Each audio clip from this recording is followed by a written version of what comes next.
Hey guys, tonight we travel back in time. Not to the glittering halls of a palace or the gilded courts of a powerful Shah, but to a place far more real and far more precarious. Picture this. The air is thick with the smell of dust, dried dung for fuel, and a faint, sweet scent of baking flatbread. You can hear the distant bleating of goats and the low murmur of voices in a language that feels both ancient and deeply resonant. This is the world you're about to be born into, the world of medieval Persia. And to be brutally honest, in an age where survival itself is the primary occupation, you probably won't survive this. The odds are stacked against you from your very first breath. So, before you get comfortable, take a moment to like the video and subscribe, but only if you genuinely enjoy what I do here. Let me know in the comments where you're listening from and what time it is for you. I always find it fascinating to see where these stories land. Now, dim the lights, maybe turn on a fan for that soft background hum, and let's ease into tonight's journey together. The world outside doesn't exist yet. Your universe is a churning, muffled darkness, a rhythmic pounding, a constant companion to your semi-awareness. It's a warm, wet, and finite world, but it's the only one you've ever known. Suddenly, that world begins to squeeze. The rhythmic pounding intensifies, becoming a frantic, desperate drumbeat. The walls, once a gentle containment, are now a relentless force, pushing you, crushing you downward into an unknown passage. There is no gentle guidance, no encouraging words you can understand. There is only pressure and a terrifying, dawning instinct that your passive existence is over. You are being evicted, and the process is anything but gentle. You are born not in a place of bright lights and sterile sheets, but on the packed earth floor of a small, windowless room. The air is heavy with the metallic tang of blood, the sharp scent of sweat, and the smoky perfume of herbs smoldering in a corner. Your mother's exhausted groans are the first sounds to greet you, layered with the low, steady chanting of an old woman. This is the Daya, the local midwife.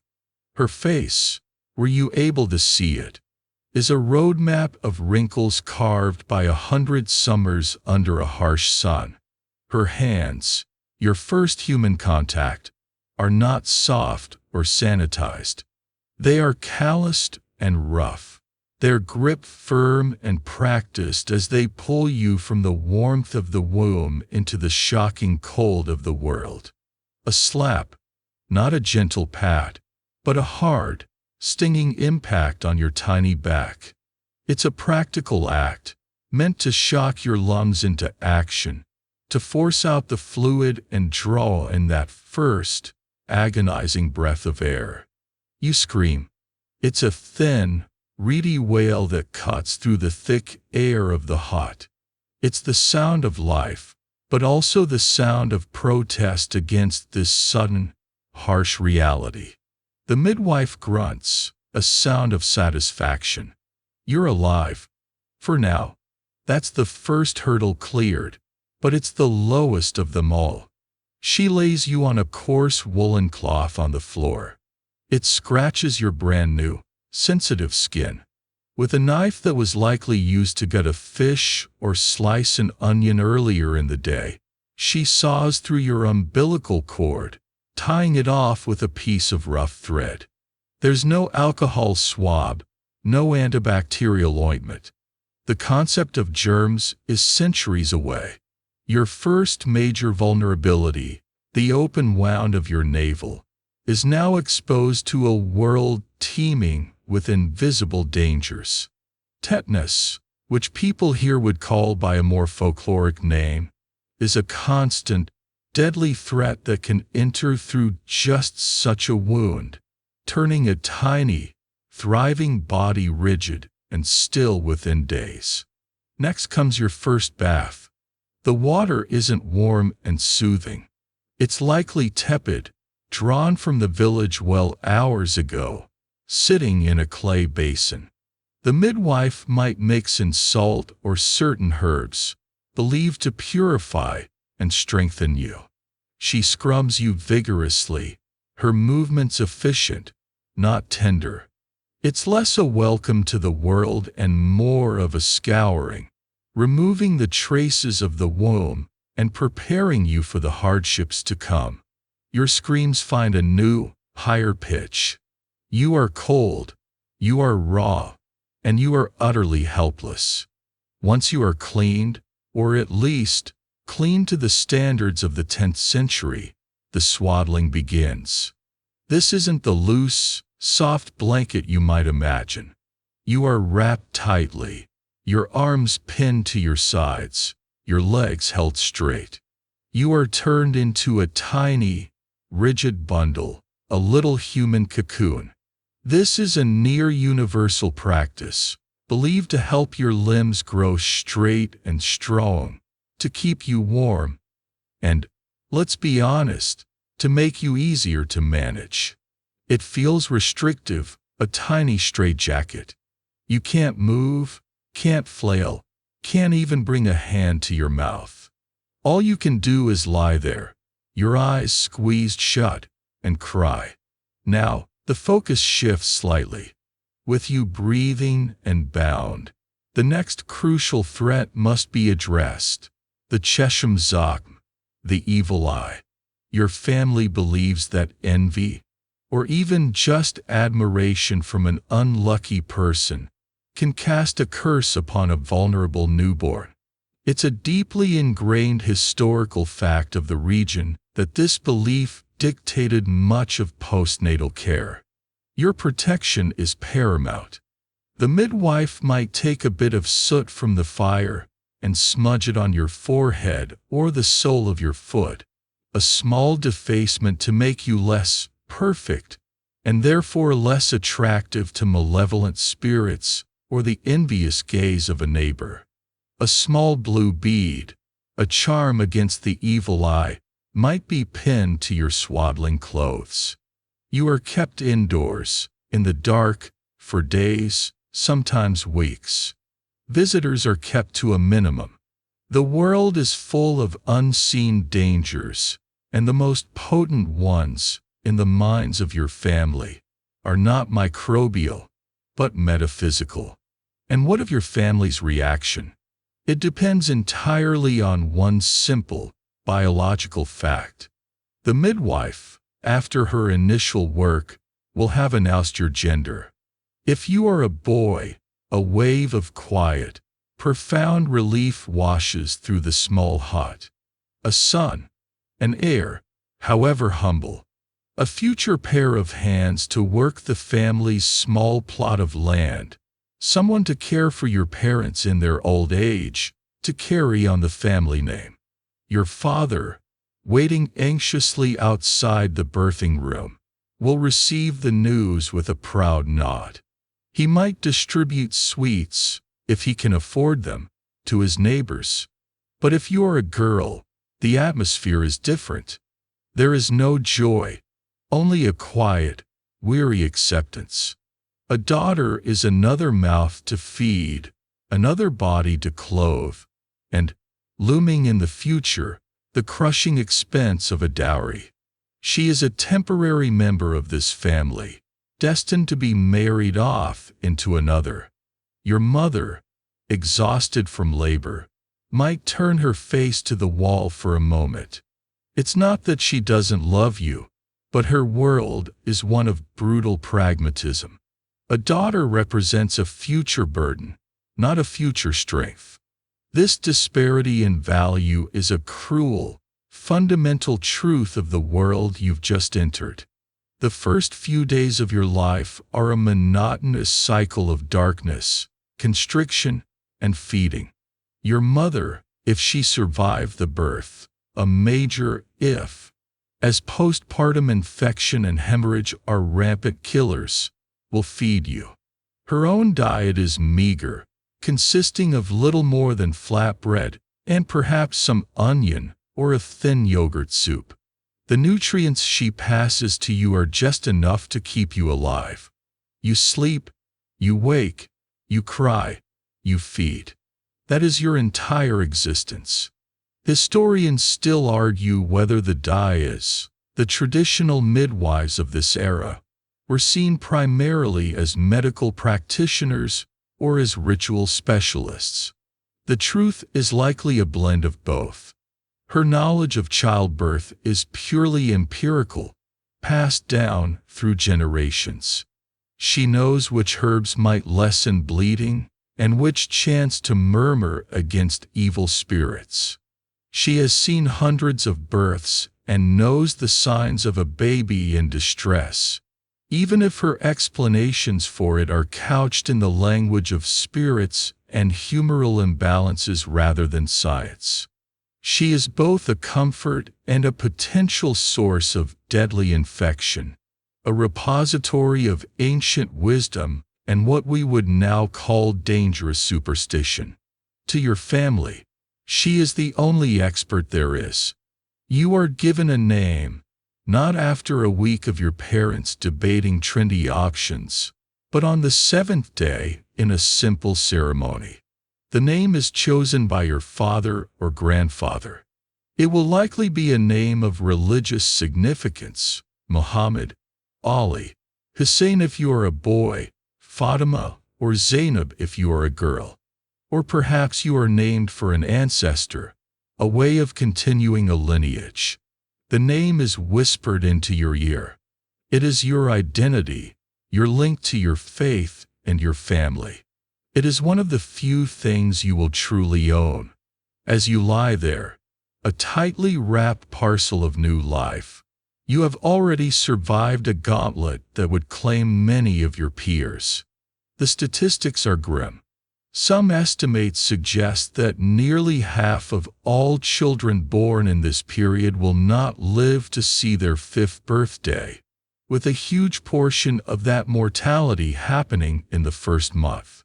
You have survived the trauma of birth, the chill of the air, the unsterile cut of the cord, and the initial, critical exposure to a world without hygiene. You are a testament to the sheer, stubborn resilience of the human body. But the dangers are just beginning. Your immune system is a blank slate. The water you'll soon drink, the air you breathe, the very hands that soothe you are all potential vectors for disease. Diarrhea, a minor inconvenience for a modern adult, can be a fatal illness for you, draining your tiny body of fluids in a matter of hours. A simple cough in the family could blossom into a deadly respiratory infection. You are a gamble, a fragile investment your family has made. You are the embodiment of a hope so fierce it exists in defiance of all logic and evidence. For now, you are safe in the dark, swaddled and silent, unaware of the 1,000 perils that wait just outside the door of the hut. Your journey has just begun, and it is already a story of survival against all odds. The world slowly resolves from a dark, muffled space into a series of sharp, sensory snapshots. The swaddling clothes that once bound you are gone, and you discover the glorious, clumsy freedom of your own limbs. Your universe is the single room of your family's hut. Its walls are rough, sun-baked mud and straw, cool to the touch. The floor is packed earth, worn smooth by generations of feet. A single beam of sunlight cuts through the gloom from a small opening high in the wall, illuminating a swirling galaxy of dust motes. This tiny, dim space is your entire kingdom, and you explore it with the low-to-the-ground tenacity of a baby animal. You crawl, your hands and knees coated in a fine layer of dirt. You pull yourself up on a clay water jug, your little legs trembling with the effort, and your mother's sharp cry tells you that some things are not to be touched. Your first steps are not met with thunderous applause and a dozen smartphone cameras. They're a practical milestone. Walking means you're one step closer to being useful. As you transition from a wobbly toddler to a small child, the door of the hut opens, and the village becomes your new, larger playground and your new workplace. It's a chaotic, vibrant, and thoroughly unsanitary environment. The narrow lanes between the mud brick houses are a constant stream of traffic, neighbors calling to one another, chickens scratching in the dust, a donkey laden with firewood plodding stoically past, and the ever-present, unsupervised children. The air carries a complex perfume, the sharp ammonia of animal dung, the comforting smell of wood smoke from countless cooking fires, the aroma of lentils simmering with spices, and the pervasive sin of unwashed humanity. Forget everything you know about childhood. There are no brightly colored plastic toys, no picture books, no scheduled playdates. Your concept of play is a fleeting, improvised thing. It's chasing a lizard up a wall until it vanishes into a crack. It's a game of tag that weaves dangerously between the legs of goats. It's making little houses out of mud and pebbles, only to have them trampled by a passing cow. Your toys are the cast-offs of the adult world, a smooth stone, a piece of string, a discarded wooden spoon that can become a doll or a sword in your imagination. Childhood as a protected period of joyful discovery doesn't exist here. It is, instead, an apprenticeship for the life of hardship that awaits you. Your training is already begun. Your first chores are simple, almost extensions of play. You are tasked with shooing the perpetually hungry chickens away from the grain laid out to dry in the sun. You're told to fetch a piece of kindling for the fire, a momentous quest for your short legs. You learn to carry a small cup of water from the large storage jar to your father without spilling more than half of it. These are tests of dexterity and obedience. Failure isn't met with a gentle course correction. It's met with an impatient sigh or a sharp word from your mother. Resources are scarce and waste is not tolerated. By the age of 5 or 6, you are no longer a liability. You are an asset, a small but essential cog in the family's economic machine. If you are a boy, your world expands to the fields beyond the village. You walk with your father at dawn, not to learn the craft of farming just yet, but to perform the monotonous tasks he is too busy for. You spend your days squatting under the immense, hot sky, your small hands pulling weeds from around the tender shoots of wheat or barley. Or, your most important job is to be a human scarecrow. You sit on a small wooden platform and scream, clap, and throw pebbles at the birds that descend in greedy flocks to steal the precious seeds or ripening grain. It is a job of immense responsibility. A moment's inattention could cost your family a significant portion of their harvest. Sometimes, you are entrusted with the family's goats, guiding them to find sparse patches of grass and herbs to graze on, learning the paths and the calls to bring them home safely at dusk. If you are a girl, your world, all just as laborious, is centered on the home. You are your mother's shadow, learning the endless, repetitive tasks that constitute a woman's life. Your day begins with grinding. You kneel before a large, flat stone, a smaller, heavy stone in your hands. For hours, you grind wheat or barley into flour, your shoulders and back aching with the effort. It is a hypnotic, mind-numbing rhythm. Scrape, crush, slide, repeat. The fine dust coats your arms and face. Then there is the water. The village well or stream is a considerable walk away, and you learn to balance a small clay pot on your head, your neck straining. As you grow, the pots get larger and heavier. Spilling the water means another long, tiring trip. You learn to spin, taking raw, greasy wool or cotton and teasing it out, twisting it into a continuous thread with a simple drop spindle. The thread you make will become the cloth that clothes your family. You are also the designated caretaker for your younger siblings. As soon as you can reliably walk, you are hoisting a baby brother or sister onto your hip, soothing their cries while your mother is busy with 100 other tasks. There are no weekends, no summer holidays. Every day is a working day, its rhythm dictated by the sun and the seasons. The idea of complaining of boredom would be so alien. It would be laughable. If you have a moment of quiet, you are immediately seen as idle and given another task. Historians and archaeologists still debate the nature of children's tools found at medieval sites. Are these small sickles, miniature pots, and tiny loom weights simply scaled-down versions of adult implements, suggesting children were just seen as small workers? Or were they specifically designed for training, indicating a recognized apprentice phase of childhood? For you, the distinction is meaningless. The small, sickle-shaped blade you are given to cut fodder for the animals feels heavy in your hand. The work is real, and so is the exhaustion at the end of the day. Your education is entirely practical.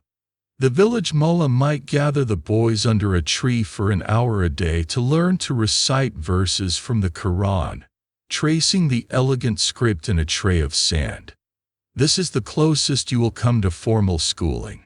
Your real lessons are learned by observation. Your father teaches you to read the sky, the shape of the clouds, the direction of the wind, to predict the coming of rain. He points out which wild plants are edible, which make good medicine for a fever, and which will kill you. Your mother teaches you the subtle alchemy of the kitchen, how to make a small handful of lentils feed a family of 5, how to preserve cheese and brine, how to use every part of a slaughtered animal so that nothing is wasted. You learn that honor is the family's most valuable possession, and that shame can stain a generation. This world is not child-proofed. Danger is woven into the fabric of daily life. The deep village well, with its slippery stone edge, is a constant drowning hazard. The open fire in the center of your hut, used for cooking and heating, can spit an ember onto a sleeping mat or inflict a terrible burn in a second of carelessness. Scorpions love to hide in shoes left outside, and a venomous snake might be warming itself in the woodpile you're sent to gather from. It's a world where you don't worry about your kids getting too much screen time. You worry about them getting bitten by a viper. This constant, low-level threat teaches you to be cautious, to be aware of your surroundings, to move with a purposefulness that belies your young age. A quirky, fringe tidbit of your life is the game of knucklebones. You and the other children might huddle in the shade of a wall, using the cleaned ankle bones of a sheep, called a stragaloy. You toss them in the air and try to catch them on the back of your hand, performing a series of increasingly difficult moves. It's a game of skill and dexterity that has been played for thousands of years. It costs nothing, and for a few precious moments, it is a genuine escape. It is a small island of play in a vast ocean of toil. As you approach the age of 8 or 9, the last vestiges of early childhood have been scoured away. Your hands are no longer soft. They are becoming tough and calloused. You know the ache of a strained back and the weariness of a long day's work. You no longer look at the world with wide-eyed wonder. You look at the fields and calculate the work to be done. You look at your younger siblings and see your own past. You look at your parents and see your own future. There is a stark, unchangeable clarity to it. Your life is this village, this patch of land, this cycle of seasons and labor. The path has been laid out for you not as a suggestion, but as an inescapable reality. Your life settles into a rhythm of toil, a beat dictated by the rising and setting of the sun. Wake, work, eat, sleep. The seasons turn, each bringing its own specific labors. Planting in the spring, the long, hot days of summer weeding, the frantic intensity of the autumn harvest, and the cold, shorter days of winter spent mending tools and huddled by the fire. Your body is a machine, and you learn its capacities and its limits. But this predictable rhythm is fragile. The greatest threat to the steady beat of your existence isn't a crop failure or a harsh master. It's something you can't see, something that can slip past the sturdy door of your heart and lay you low without warning. It is the specter of sickness. It starts innocently. One afternoon, while pulling water from the well, you feel a weariness that goes deeper than your usual end-of-day exhaustion. Your muscles ache with a strange, heavy weakness. By evening, as you sit chewing on a piece of dry flatbread, you feel a chill creep into your bones, even though the air in the hut is warm and thick with cooking smoke. You pull your rough woolen tunic tighter, but the shivering won't stop. Your mother watches you, her eyes narrowed. She saw you falter at the well. She sees your untouched food. She puts a hand to your forehead, her palm calloused but surprisingly gentle. It's hot, too hot. In your world, sickness is not a simple biological malfunction. It's a sign of imbalance, a potential intrusion of malevolent forces. The water from the well could have been cursed. A jinn might have touched you as you walked home in the twilight. Or maybe, as the village healer would say, your internal humors are out of alignment. This is the great medical theory of your age, a system inherited from the ancient Greeks and refined by brilliant Persian physicians like Avicenna. The idea is that your body contains 4 essential fluids, or humors: blood, which is hot and moist; phlegm, cold and moist; yellow bile, hot and dry; and black bile, cold and dry. Perfect health is a perfect balance of all 4. Your fever and shivering are clear signs of an excess of heat and cold warring within you. Every remedy that follows will be aimed at restoring that delicate, unseen equilibrium. Your mother acts first. She is the keeper of the family's health, her knowledge a tapestry woven from folk wisdom, superstition, and pragmatism passed down from her own mother. She sends your sibling to gather specific herbs from the edge of the village, some bitter leaves, a particular dried flower. She brews a tea, a dark, acrid concoction that you have to choke down. It's meant to cool your internal fire. She might also make a poultice of crushed leaves and mud, plastering it on your forehead to draw the heat out. You are put to bed on your sleeping mat in the corner, but sleep offers no escape. You drift in and out of a feverish haze. The familiar sounds of the hut, your father mending a strap, your mother grinding grain, seem distant and distorted. Your body feels like a battlefield. One moment you are burning up, kicking away the thin blanket. The next, you are racked with chills so deep your teeth chatter uncontrollably. You have no appetite. The thought of food makes your stomach churn. Your only sustenance is the thin, sour yogurt your mother spoons into your mouth, another cold food to fight the hot disease. 2 days pass. You are getting no better. You are weaker, and your breathing is shallow. Your inability to work is now a serious problem for the family. Your small contributions, fetching water, watching the goats, weeding, are missed. Your illness is not just a personal crisis, it's an economic one. The time for simple home remedies is over. Your father, his face etched with worry, makes a decision. He must seek help. He doesn't go to a gleaming hospital. He goes to the cramped, cluttered home of the village hakim, a man who serves as doctor, pharmacist, and spiritual counselor, all in one. He might also be the local barber, his skills with a razor extending to minor surgery. The hakim arrives, an old man with a wispy beard and eyes that seem to see more than just the surface of things. He listens to your mother's description of the illness, examines your tone, and takes your pulse with an air of intense concentration. He nods sagely. The diagnosis, a severe humoral imbalance, an excess of hot, corrupted blood. The treatment is clear. You must be bled. The idea is terrifying, but no one questions it. The hakim produces a small, sharp knife called a lancet and a shallow clay bowl. Your father holds your arm steady.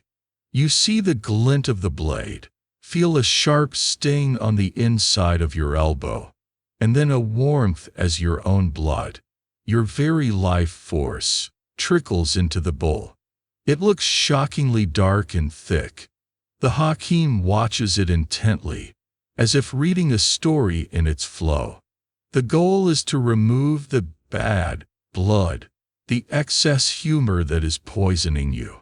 In reality, it weakens you further, leaving you pale and dizzy, but in the medical logic of your time, it is the height of scientific intervention. But the physical treatment is only one part of the cure. The hakim might also employ methods that seem bizarre to modern eyes. This is where you might encounter a truly quirky tidbit of medieval medicine. To draw the fever from your body, he might call for a live pigeon. The bird is killed, sliced open while still warm, and its steaming halves are placed on the soles of your feet. The belief is that the vital warmth of the bird will act like a magnet, pulling the sickness down and out of your head and chest. You lie there, the strange, heavy weight on your feet, the coppery smell of the bird mixing with the scent of the herbal infusions, drifting deeper into delirium. Prayer is woven through every step of this process. Your mother never stops murmuring verses from the Quran. An amulet with a holy inscription is placed around your neck. Your father vows that if you are spared, he will distribute a portion of his next harvest to the poor. Faith is not a last resort. It's the foundation upon which all healing rests. If the hakim's remedies work, it is because God willed them to. If they fail, it is God's will too. The world of medicine is complex.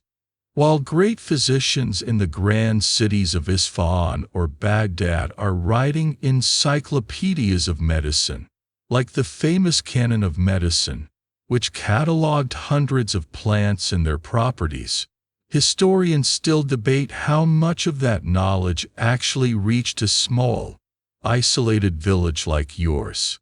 Is your hakim practicing a simplified version of that great tradition, or is he a practitioner of a much older, unwritten folk medicine, a system of local herbs and shamanistic rituals?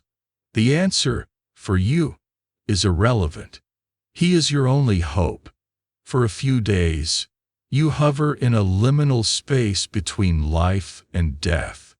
The world is a soup of sensations, the bitter taste of herbs, the dull ache in your arm from the bloodletting, the murmur of prayers, the ghostly feeling of the pigeon's warmth on your feet.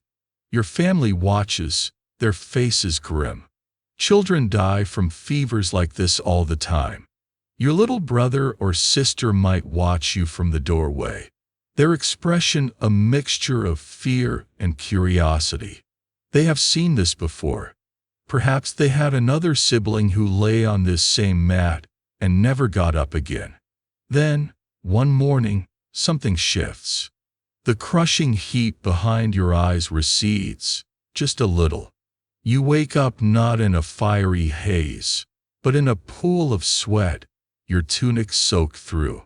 The fever has broken. You are profoundly weak, as limp as a rag doll, but you are lucid. You ask for water, and your voice is a dry rasp. A small cup is brought to your lips. It is the most delicious thing you have ever tasted. Your recovery is slow. It takes days before you can sit up, a week before you can stand on wobbly legs. You have survived. Was it the bloodletting, the herbal tea, the pigeon, the prayers?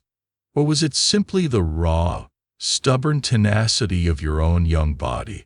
Your family will credit the Hakim and the grace of God. The Hakim will add your case to his mental ledger of successful cures. The pigeon on the feet method is confirmed as a powerful remedy. You eventually return to your chores, but you are not the same.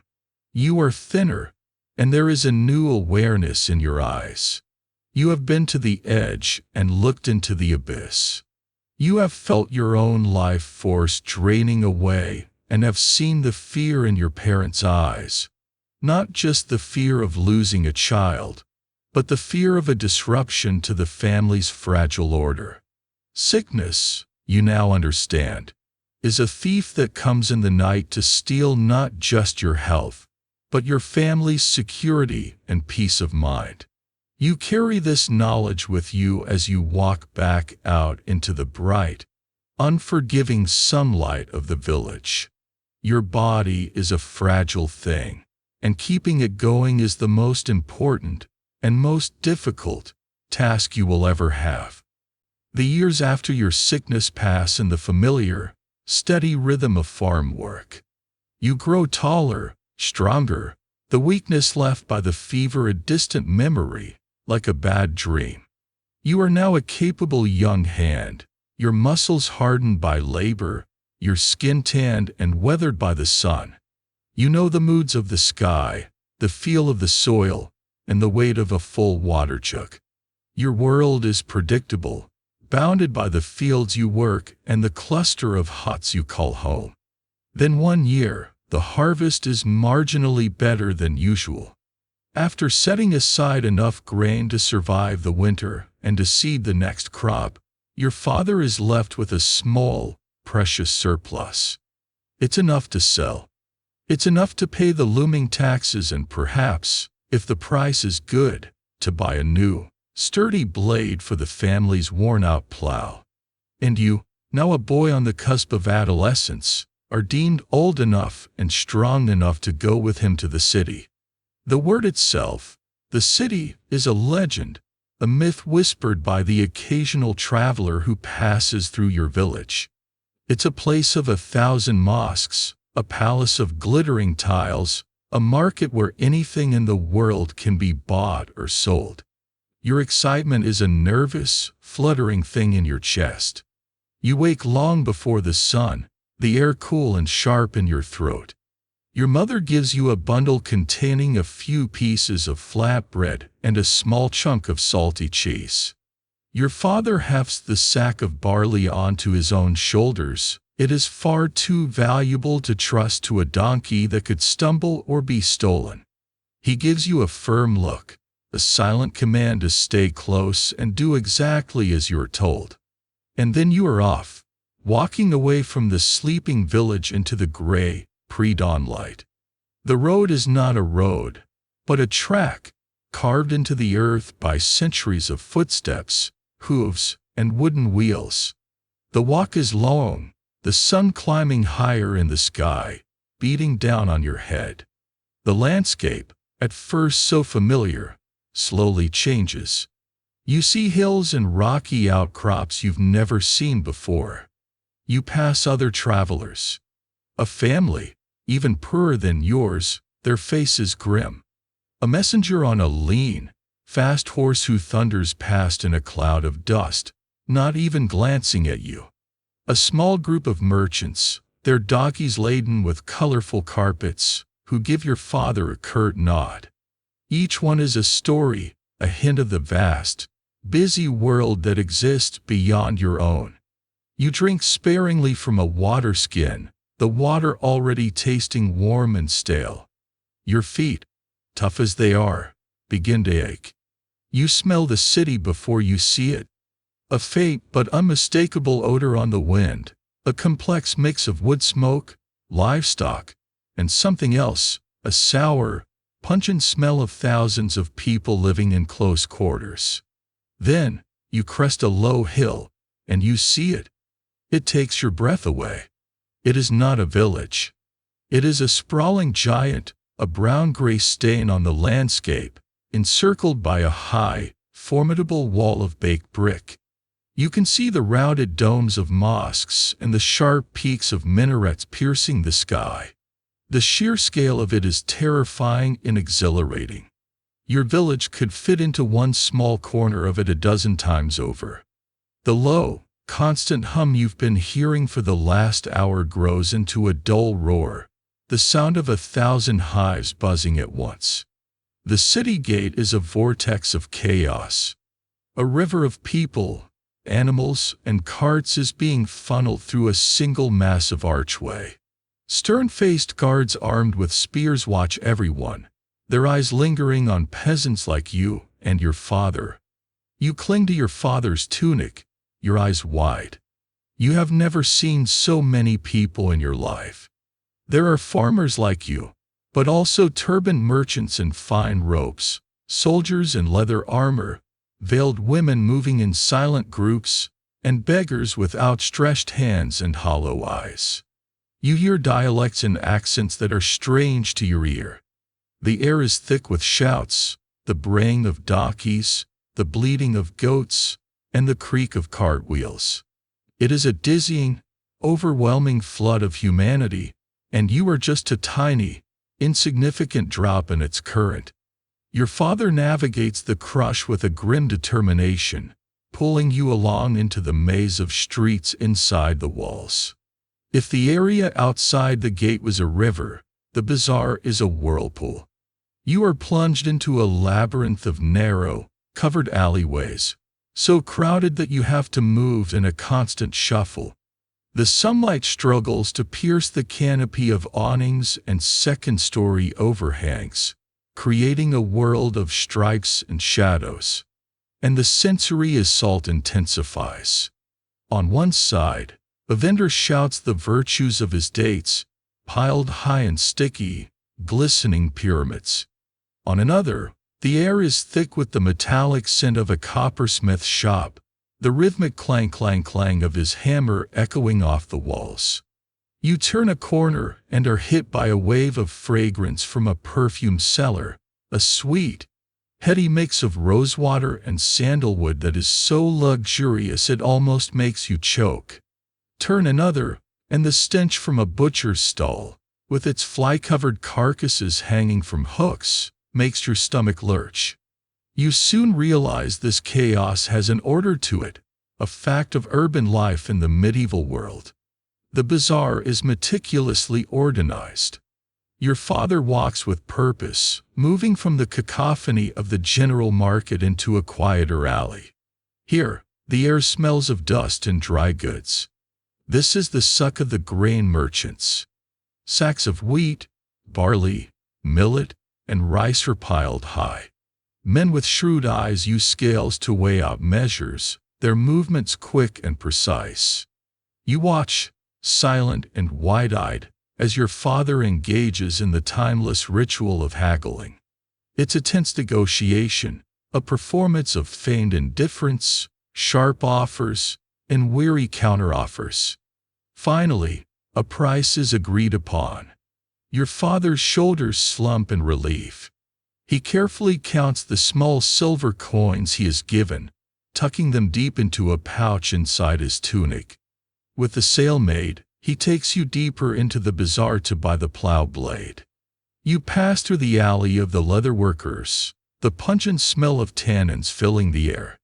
You see the bright, dazzling lane of the silk merchants, the fabrics shimmering with a richness you couldn't have imagined.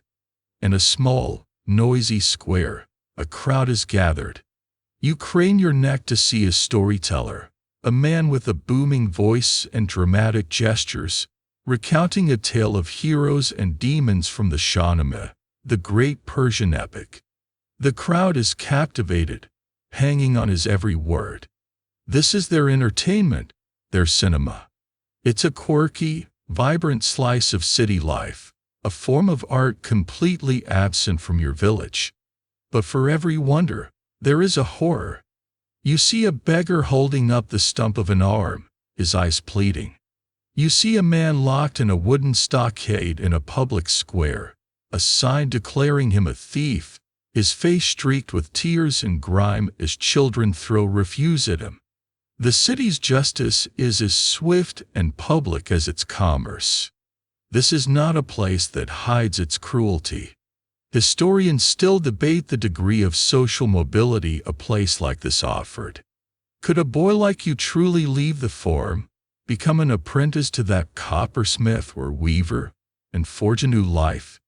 Or were the odds so stacked against you that the city was just a more crowded, more dangerous trap?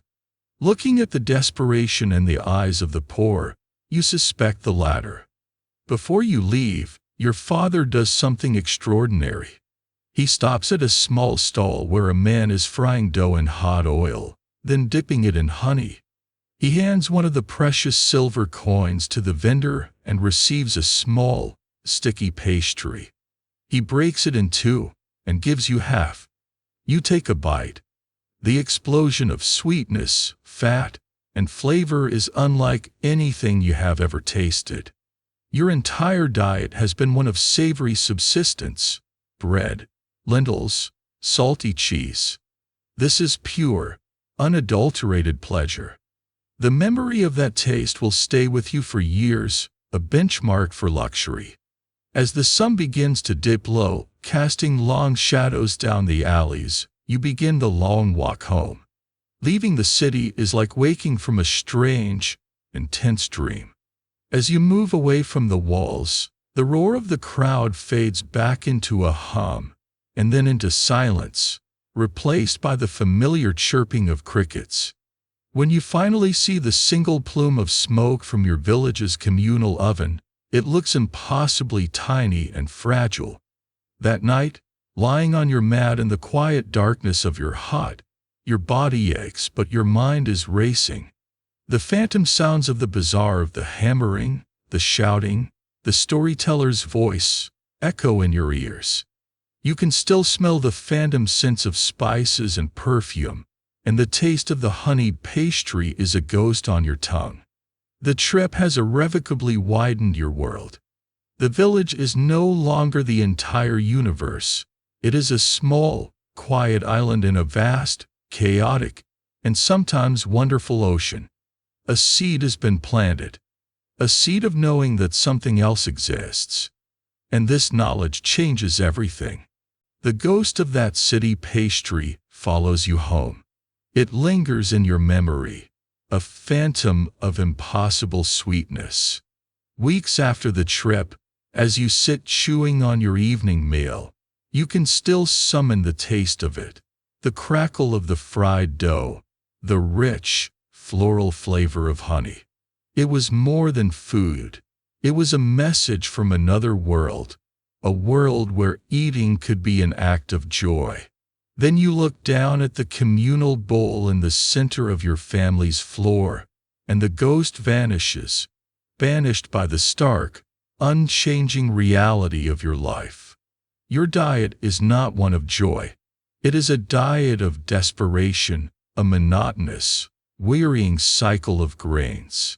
The absolute center of your food universe is bread. Naan.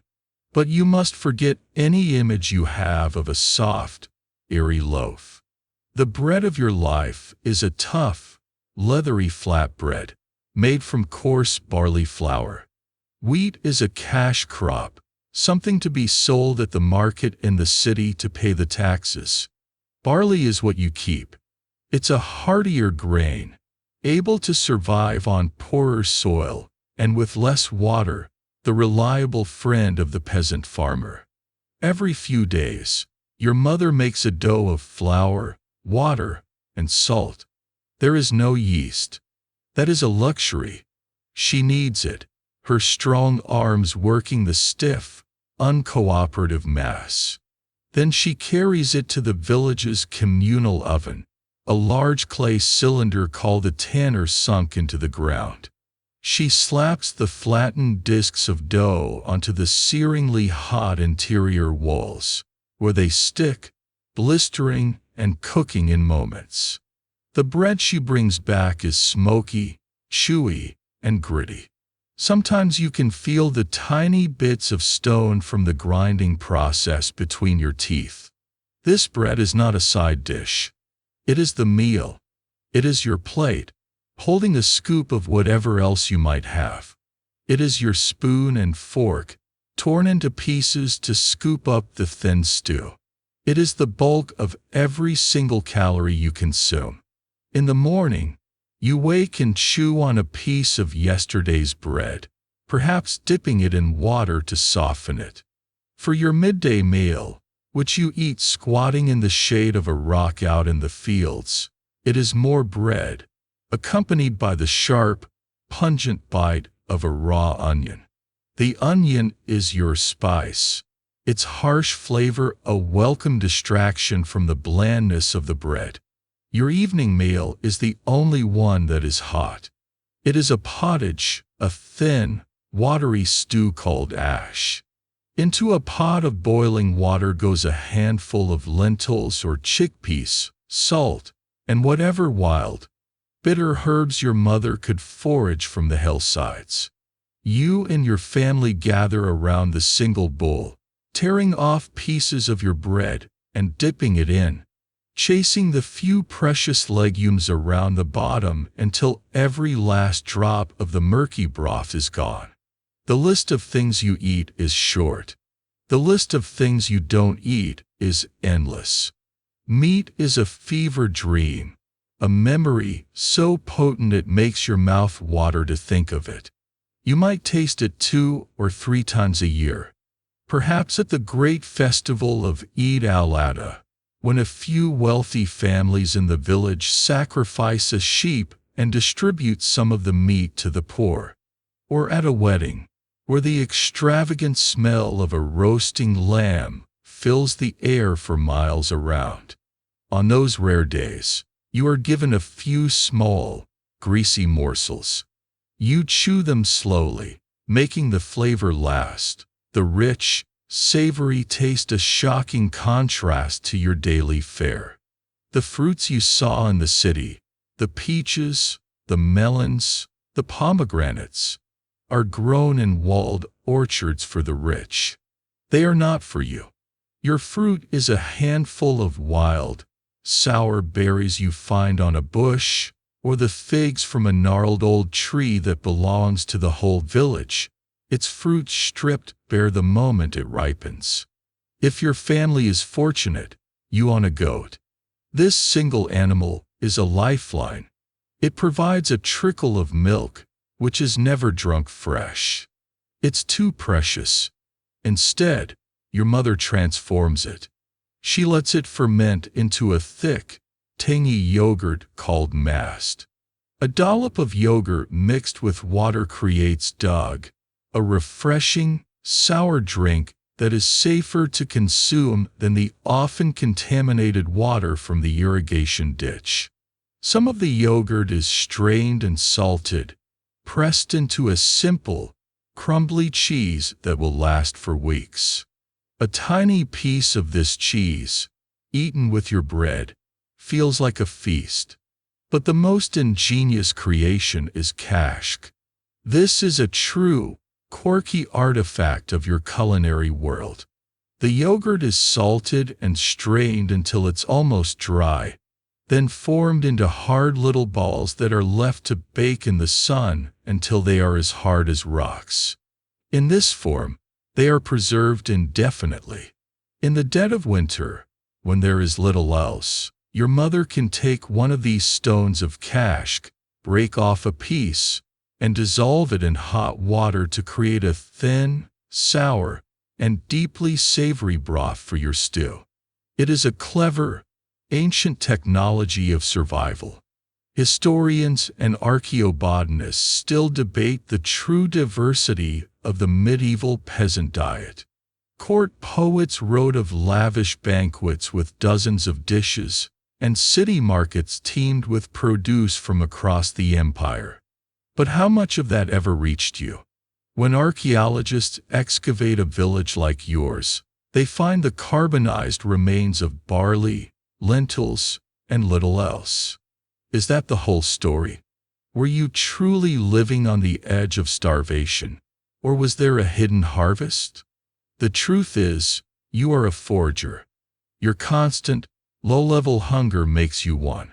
You know which weeds that grow between the crops are edible. You know where to dig for starchy roots. You know how to read the tracks of small animals, and how to set a simple snare for a bird or a desert rodent. Finding a clutch of wild bird eggs is a moment of triumph. This is your hidden harvest. It's not a hobby, like the trendy foraging of a future world. It's a desperate, daily hunt for a few extra calories to supplement the endless monotony of bread. Every meal is a lesson in your social standing. The tax collector, when he comes, is given a chicken. The village headman eats wheat bread. You eat barley bread. The food chain is a literal chain of who eats what. You see the world in terms of its potential for food. A flight of pigeons is a possible pie. A stray dog is a threat to your goat. A patch of green weeds is a possible addition to the night's ash. Your relationship with food is stripped of all romance. It is about fuel, pure and simple. It is the energy to plow, to weed, to haul water, to survive. Then comes a wedding. The entire village is alive with excitement. A family is slaughtering a lamb. The smell is intoxicating, drawing everyone near. The meat is roasted, and there is also rice, a rare treat, cooked with yellow-orange saffron and precious clarified butter, the rogan that your family renders and saves for special occasions or for trade. You are given a plate, and on it is a small mound of glistening rice and a piece of lamb. The meat is tender, fatty, and unbelievably delicious. The rice is fragrant and rich. It is a meal of such shocking abundance that you feel almost dizzy. You eat slowly, consciously creating a memory you can revisit during the lean months ahead. This one meal, this brief moment of communal joy and full-bellied satisfaction, serves only to highlight the bleakness of the other 364 days of the year. The next night, it is back to reality. Back to the bowl of thin lentil soup and the coarse, gritty flatbread. As you dip the bread into the broth, the memory of the wedding feast and the city pastry feel like they belong to someone else's life. Your world is this bowl. It is the earthy taste of barley, the slight bitterness of wild herbs, the simple sting of salt. You eat not for pleasure or for comfort, but to gather enough strength to rise with the sun tomorrow and begin the toil all over again, your stomach full, but never truly satisfied. The gnawing hunger in your belly is a constant companion, a dull ache that reminds you of what you don't have. This ever-present scarcity is the soil in which temptation grows. You watch a neighbor's chicken, fatter than any of yours, pecking near your family's hut, and for a fleeting second, a thought crosses your mind. You see the grain store, a pit covered by a heavy stone, and you know the wealth that lies inside. You have learned from your trip to the city that the world is full of things you will never possess. Back in the village, this truth sharpens into a dangerous point. It is this constant pressure of want that makes the rules of your community so absolute, so unforgiving. They are not abstract moral guidelines. They are the high, sharp walls that keep your fragile society from collapsing into a war of all against all. You learn these rules not from a written code, but from the hard glances of your elders, the sharp tone in your father's voice, and the stories whispered about those who have transgressed. The first rule is absolute. You do not steal. Not a handful of grain, not a single egg, not a worn-out tool. The second is about honor. You do not bring shame upon your family. A son's lie or a daughter's misstep can stain a family's name for generations. The third is deference. You respect the authority of the village headman, the kakada, and the wisdom of the mullah, the religious teacher. And perhaps the most fiercely guarded rule of all concerns water. In this dry land, the network of irrigation ditches that feeds the fields is the village's circulatory system. To take more than your family's allotted share is to steal the lifeblood from your neighbors. These are the pillars that hold up your world. And you are about to see what happens when one of them is knocked down. It happens one evening, just as the sun is setting, casting long, purple shadows across the village. A shout goes up, followed by more shouting. People emerge from their huts. You follow your father, your heart thumping with a nervous curiosity. In the center of the small, dusty clearing that serves as your village square, two men are holding a third. It's a young man from a family at the far edge of the village, his face pale with terror. Your village headman, the kakada, stands before him, his expression like granite. The accused, it is said, was caught coming from the headman's own private storehouse, a small sack of wheat clutched in his hands. There is no courtroom, no jury, no black-robed judge. This is justice at its most raw and immediate. The kakada is the law here. He is a respected elder, a man whose family has likely led the village for generations. He governs by what is known as urf, or customary law. It's the ancient, unwritten code of the land, concerned with practical matters, property disputes, water rights, and theft. The mullah is also present, standing silently at the edge of the crowd, his presence a reminder of the other great legal force, the holy Sharia law. For a crime like this, a direct violation of community trust, the kakada's word is final. The trial lasts less time than it takes to cook bread. The accusers speak. A neighbor says he saw the young man lurking in the shadows. The headman's son says he caught him red-handed. The accused stammers, speaks of his hungry children, of a sick wife. His pleas fall on deaf ears. His desperation is not an excuse. In this world, everyone is desperate. His crime was in breaking the shared trust and putting his own needs above the stability of the community. The kakada listens, his face unmoving, then pronounces the sentence. The young man will receive 20 strokes of the cane on the soles of his feet. The punishment will be carried out now, in front of everyone. A murmur goes through the assembled village. No one protests. This is the way of things. The sentence is severe, but it is expected. It is a lesson. Two men force the condemned man to the ground. They bring out a sturdy pole and tie his ankles to it. They lift the pole, raising his feet so the pale, vulnerable soles are exposed to the sky. This punishment has a name, the bastinado, or falaka. It's a terrifyingly intimate form of justice, designed to inflict maximum pain and humiliation without permanently crippling the offender.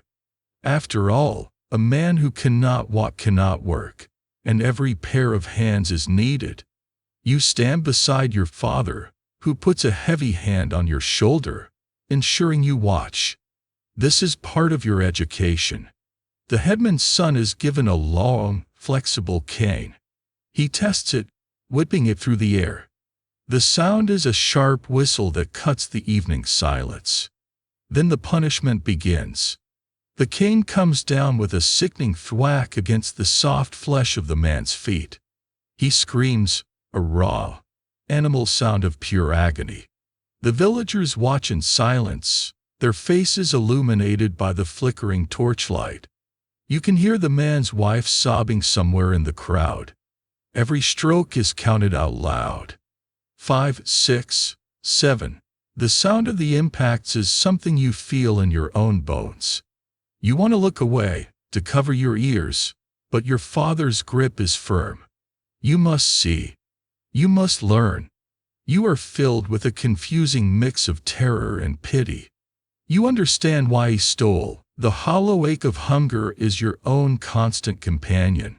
But you also understand, in a new and visceral way, the iron logic of the punishment. If his theft were allowed to go unpunished, where would it end? Would your own family's meager stores be next? The public spectacle is the point. It reinforces the rules for everyone. It's a brutal but necessary form of social glue. When it's over, the man is cut free. He collapses, unable to stand, his feet a swollen, brutalized mess. His family members creep forward to help him, their faces covered in shame. They will have to half carry, half drag him home. He will not be able to walk, let alone work, for weeks. But the physical pain is only part of the sentence. The deeper punishment is the shame, the loss of face, the public branding as a thief. His family's honor, their abreu, has been deeply wounded. They will feel the effects of this night for years. As you walk back to your hut in the darkness, the man's screams still echo in your head. The image of his exposed feet and the whistling cane is burned into your mind. You remember the man you saw in the city, locked in the stockade. The methods were slightly different, but the principle was identical. Justice is not about rehabilitation, it is about deterrence. It is swift, it is public, and it is cruel. Later that night, you lie on your mat, unable to sleep. A scholarly man in a great city might debate the finer points of the law. Historians of the future might debate the extent to which a village headman's justice was truly autonomous, or if he was just the lowest rung of a vast, imperial system. Was the Kakada a king in his own small realm? Or did he live in fear of being overruled by a governor or a royally appointed judge, a Kadi, if his punishments were deemed too cruel or unjust? For you, these questions are meaningless. You have seen the law in action. It is the headman's stony face, the whistle of the cane, and the screams of the guilty. You understand now that the line between being an accepted member of the community and a broken, shamed outcast is perilously thin. And it is a line you vow you will never, ever cross. Survival in this world means more than just finding food.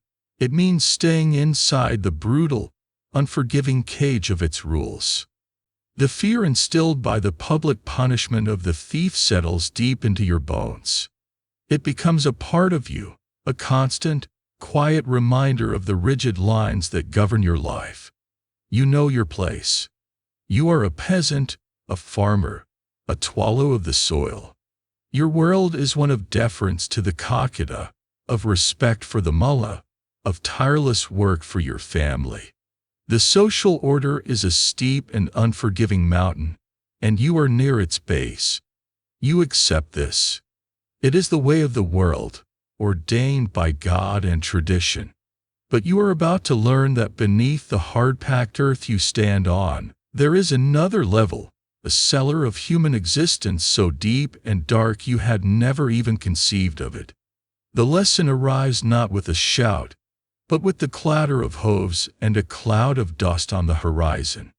A person of consequence is approaching your village, and the news travels faster than a wind-blown seed.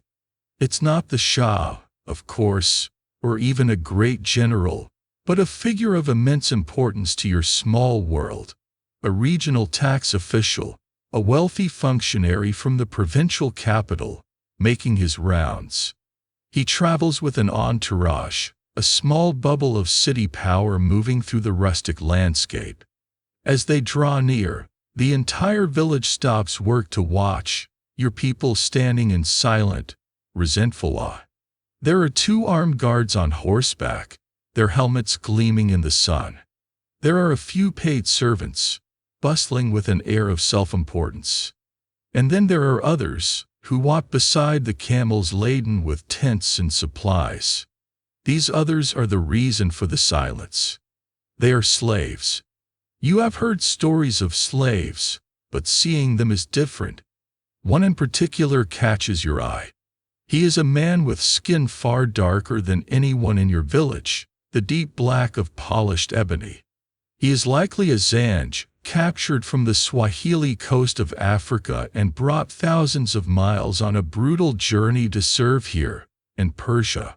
His hair is tightly curled, his features distinct from the familiar faces of your world. He wears a simple, collarless tunic of undyed, coarse cloth, a uniform of bondage. He moves with a quietness that is not peaceful, but empty. It is the silence of a person whose will has been hollowed out. You see the difference between him and the paid servants immediately. The servants, though deferential to their master, have a spark in their eyes. They grumble to each other in low tones, they move with a certain agency, a knowledge that they will be paid, that they have a home to return to. The slaves do not. Their eyes are fixed on their tasks, their movements economical and automatic. They exist in a state of perpetual, vigilant submission. The official's entourage makes camp near the village well, a clear display of their power to claim the most vital resource. As the official dismounts, the dark-skinned slave steps forward to take the reins of his master's fine Arabian horse. The horse, skittish after the long ride, tosses its head. For a heartbeat, the reins are pulled taut. It is nothing, a minor, momentary struggle between man and beast. But the official, without even looking, backhands the slave across the face. It's not a blow of hot anger. It's a casual, thoughtless gesture of correction, the same way you might swat a fly. There is no shout, no reprimand. Just the sharp, what sounded the impact, a brief grunt of pain from the slave, and then, nothing. The slave's head barely jolts. He absorbs the blow as if you were made of stone, his expression unchanging, his hands immediately steadying the horse. He is a tool that has momentarily malfunctioned, and he has been recalibrated. That single, casual act of cruelty teaches you more than 1,000 stories. This is the reality of slavery. It is not a job. It is a state of being. The punished thief from beforehead writes, "He had the right not to be struck without cause, the right to a trial, however brief." The slave has no such rights. He is property. He can be hit, abused, or even killed at his master's whim, with no more consequence than there would be for breaking the clay pot. Later, you watch them from a distance. The servants are given their meal. The slaves wait. Only after the official and his retainers have eaten their fill are the scraps, gnawed bones, leftover bread, scraped into a wooden bowl and given to the slaves, who eat quickly and silently, like dogs. You see another curious figure in the entourage, a man with a soft, smooth face and a high-pitched voice. He wears finer clothes than the other slaves and seems to command them, directing them with sharp hand gestures. This is a eunuch, an aga, another facet of this strange institution. He is a slave himself, mutilated to ensure his loyalty and to make him a safe guardian for his master's female relatives back in the city. Yet here he wields authority over other enslaved people. It's a complex, dizzying hierarchy of the unfree. Slavery is a fact of your world, as common and accepted as the rising of the sun.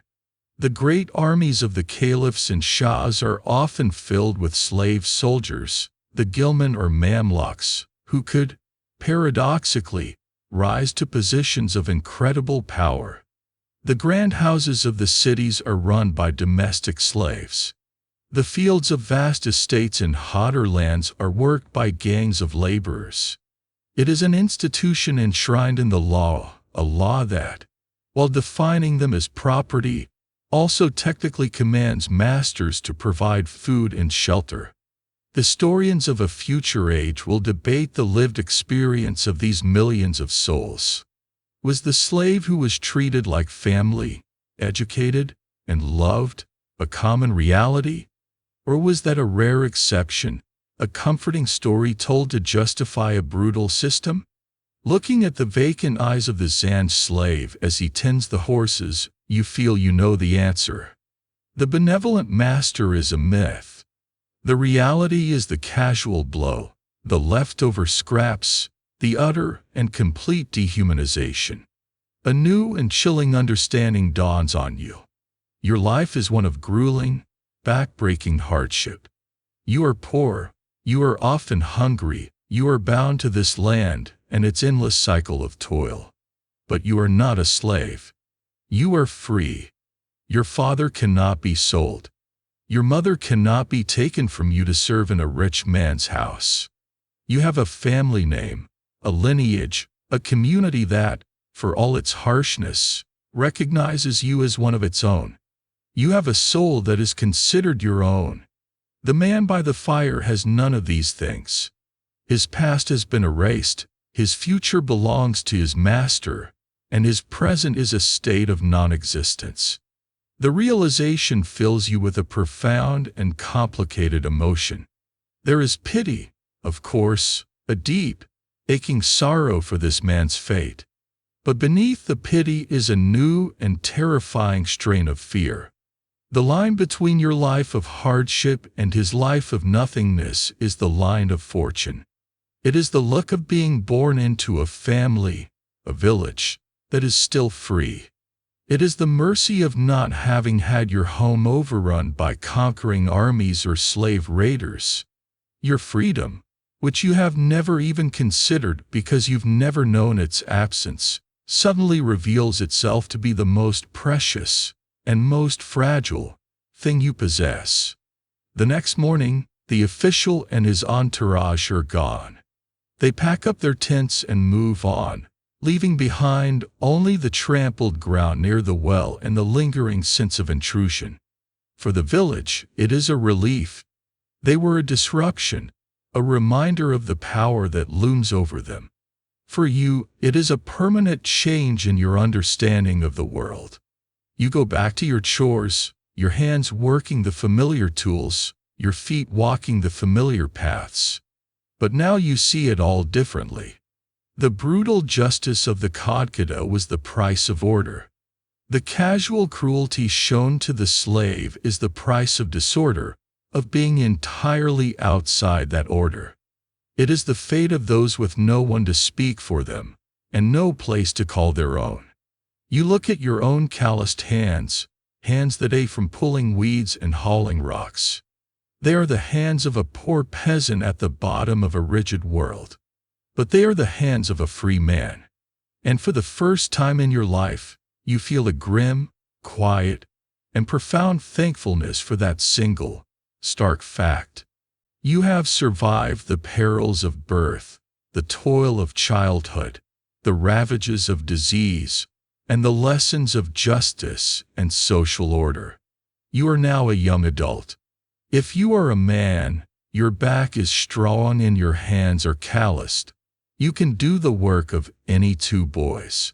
If you are a woman, you are skilled in the endless arts of the household, grinding, cooking, spinning, mending, and your body is ready for the vital, dangerous business of childbearing. You have reached the peak of your value as a laborer for your family. And so, your purpose is about to change. You are no longer just a worker. You are now an asset, a piece to be moved on the great board of village life. Your future is about to be sealed, not by your own choice or the inclinations of your heart, but by the cold, hard logic of a contract. In your world, marriage is not the culmination of a love story. The very idea of romantic love, the kind poets write about, is a distant fantasy, a luxurious confection for the rich in their walled city gardens. For you, marriage is a transaction. It is an alliance between two families, a strategic merger designed to consolidate resources and ensure survival. It is a contract, plain and simple. If you are a young man, your family begins to look for a wife for you. They are not looking for someone you find beautiful or witty. They are looking for a strong back, wide hips for childbearing, and a reputation for obedience and hard work. A wife is another pair of hands for the endless labor, another womb to bring forth the sons who will work the land and care for you in your old age. The negotiation involves what your family can offer as a mahar, a bridal gift that becomes your wife's sole property, a small measure of security for her in a world where she has little else. It might be a goat, a few silver coins saved over years, or a share in a future harvest, a significant cost that your family must weigh carefully. If you are a young woman, you are the transaction. You are the prize, the offering, the link between two clans. Your marriage is your family's opportunity to forge a bond with a family whose land adjoins theirs, or who owns a precious water source. Your worth is calculated in your health, your skills, and your family's ability to provide a jahaz, a dowry of household goods, perhaps a few sleeping mats, some copper pots, and cloth you have spent years spinning and weaving yourself. The pressure on you is immense. Your entire future, your happiness or your misery, rests on a deal struck between your father and another man you may have never met. You are a spectator in your own life's most important negotiation. It is conducted by the elders. Your father will have quiet conversations with other patriarchs in the village square.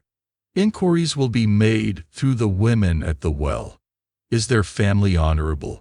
Are they known to be quarrelsome? Is there sickness in their line? Are their goats healthy? The questions are deeply practical, a checklist of genetic and economic viability. No one ever asks, do you think they will make each other happy? One day, you are told a match has been found. It is a daughter or son from a certain family. You likely know them by sight, a face you've passed in the village lane 100 times, but to whom you have never spoken a single word. Or perhaps they are from the next village over, a complete and total stranger. A formal visit is arranged. This is the Kastagari, the proposal. The boy's family comes to your family's hut. A nervous energy fills the small space. If you are the girl, your mother gives you the tray of tea to serve. This is your moment of inspection. As you carry the tea, your hands trembling slightly, the visiting family's eyes are on you. They note your posture, your grace, your features. They are assessing the quality of the asset. You offer the tea, your eyes downcast, and then you retreat, your part in the proceedings over. The elders talk. An agreement is made. Your fate is sealed. Technically, Islamic law requires your consent. The mullah will, at some point, ask you if you agree to the union. But this is a formality. To refuse would be to bring unimaginable shame upon your family, to question your father's wisdom and authority. The weight of tradition, of familial duty, is a force you cannot possibly resist. So you whisper your assent. Historians and social anthropologists debate the emotional reality of these arranged unions. Were they truly the loveless prisons that a modern mind imagines? Or, in a world of shared hardship, did a different kind of love often grow? A practical, resilient partnership forged in the fires of survival. Perhaps the absence of romantic expectation prevented the kind of disappointment that could poison a relationship. Perhaps love was not a prerequisite for marriage, but a potential, quiet outcome of it. For you, facing this future, these debates are meaningless. What you feel is a cold knot of fear and resignation.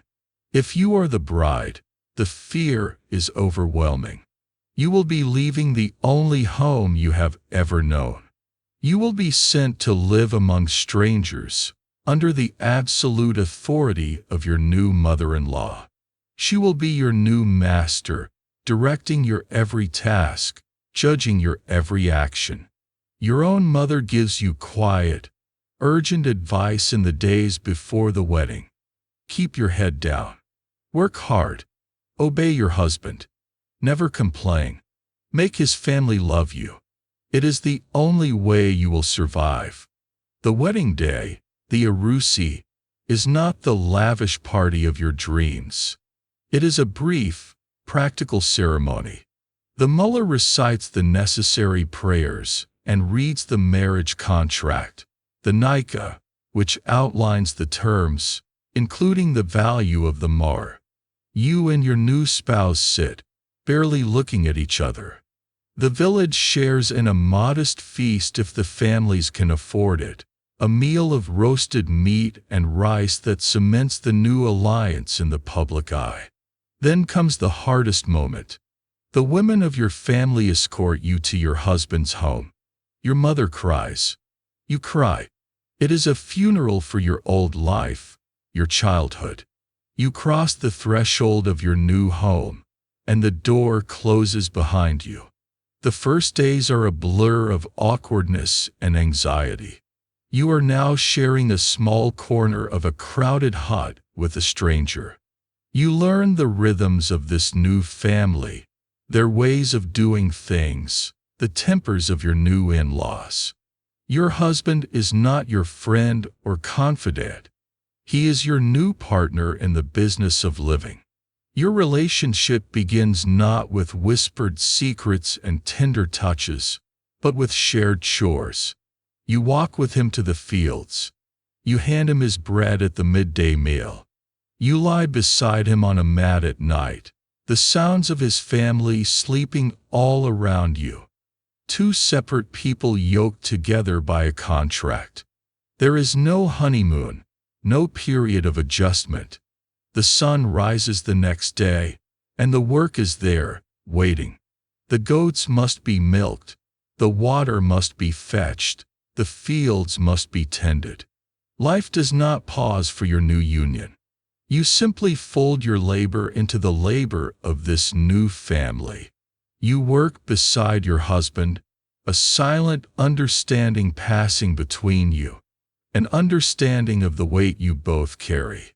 As the weeks turn into months, you settle into a new routine. You look at this person who was once a stranger, this person whose life is now irrevocably tangled with your own. The contract is sealed. Your personal hopes and dreams were never part of the negotiation. They were currency spent by your family for the sake of the collective. Now, you stand beside your spouse, looking out at the dusty fields that represent your shared future, a future of toil, of children, of survival. And in the quiet moments, you find yourself hoping, not for grand passion or breathless romance, but for something far more practical and precious. You hope for kindness. You hope for a partner who is fair.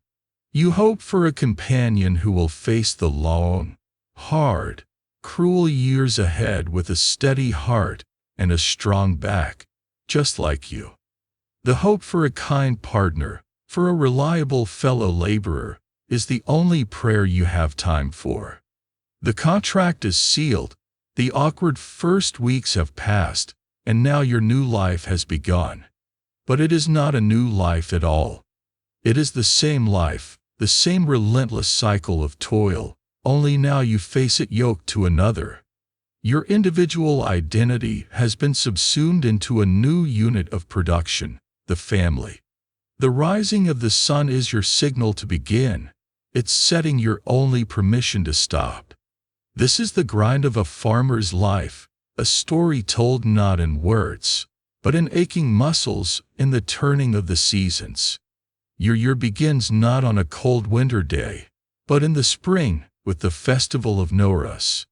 It is a time of symbolic renewal, a celebration of nature's rebirth. Your family might share a special meal, perhaps with an egg to represent fertility, but the joy is thin and stretched. It is overshadowed by the looming mountain of work ahead. The soil, hard and cracked from the winter, must be broken. This is not the deep, satisfying churn of a modern plow. Your plow is a simple, ancient tool, a scratch plow called an ord. It is little more than a pointed piece of wood, perhaps tipped with a small, precious piece of iron, that scratches a shallow furrow into the resistant earth. It's pulled by a gaunt-looking ox, its ribs showing, or perhaps just a donkey. If your family is truly destitute, the plow is pulled by you and your father, your shoulders raw against the wooden yoke. You fight the earth for every single furrow, your body screaming with the effort, the sun already beginning to find its strength. After the plowing comes the sowing. The seeds you use are the ones you painstakingly saved from last year's harvest, after the tax collector took his share, and you set aside enough to feed yourselves. Every single grain is a treasure, a tiny capsule of hope. You walk the furrows, broadcasting the seed with a careful, practiced flick of the wrist, your heart murmuring a prayer that the birds don't steal it, that a late frost doesn't kill it, that the rains come at the right time. Then comes the summer, and with it, the tyranny of the sun. It is a merciless, white-hot presence in the sky, baking the landscape into a shimmering, dusty haze. Now, the most critical work begins, irrigation. Your life, and the life of your crops, depends on water. And in this arid land, water comes from the ingenious and ancient system of canets. These are remarkable underground tunnels, dug by generations long dead, that tap into water from the distant mountains and carry it for miles beneath the desert to your village. You don't see the tunnel itself, but you live by the surface canal it feeds. Every family has an allotted time to open a sluice gate and divert the precious flow into the smaller ditches that feed their fields. When it is your turn, you work frantically, guiding the muddy water with a hoe, ensuring it reaches every part of your thirsty crop. You clear the channels of silt and weeds under the punishing sun, your throat perpetually dry, the heat pressing down on you like a physical weight. When you are not managing water, you are weeding. It is the most endless and back-breaking of tasks. You spend your days bent double, your spine a permanent arch of pain, pulling the stubborn weeds that compete with your barley for water and life. Your spouse works beside you. You move down the rows in a silent, synchronized rhythm. There is no conversation, only the sound of your breathing and the rustle of the plants. A shared glance, a nod, is all that's needed to communicate. The world shrinks to the next weed, and the next, and the next, for hours that stretch into an eternity. Your body becomes a machine, fueled by bread and water, performing a single, repetitive task.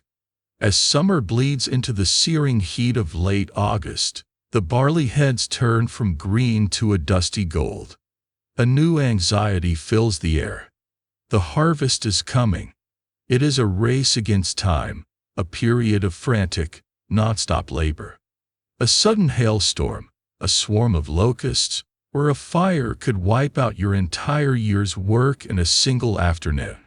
Everyone who can hold a tool is in the fields from the first hint of dawn until long after the sun is set. You use a small, curved sickle, its blade sharpened on a stone. You grab a handful of stalks, slice, and lay the bundle down.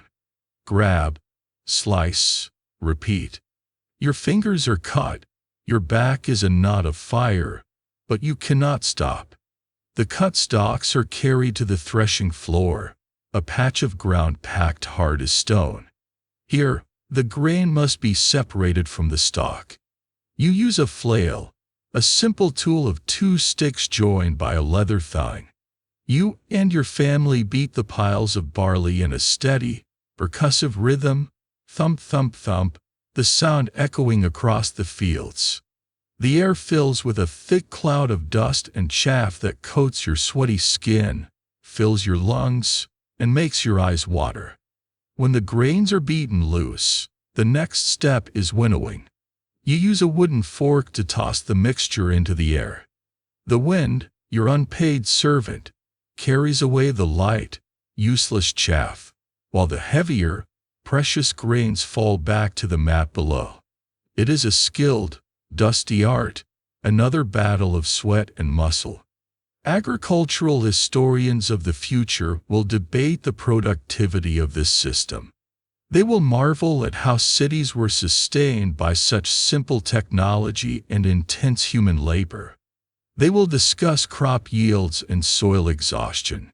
But for you, there is no debate.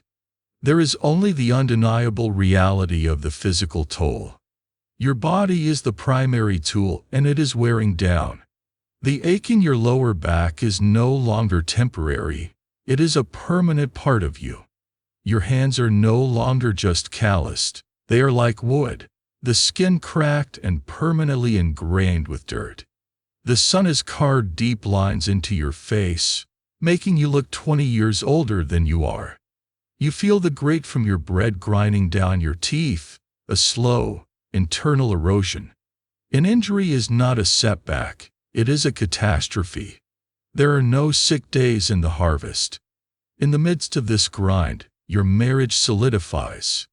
Your spouse is the other half of your work unit. The partnership is not forged in candlelit dinners, but under the blazing sun. Affection is not shown with words, but with a simple, practical gesture. It is your wife bringing you the water skin before you have to ask. It is you taking the heavier load without comment. It is a shared understanding of exhaustion, a mutual respect for each other's stamina.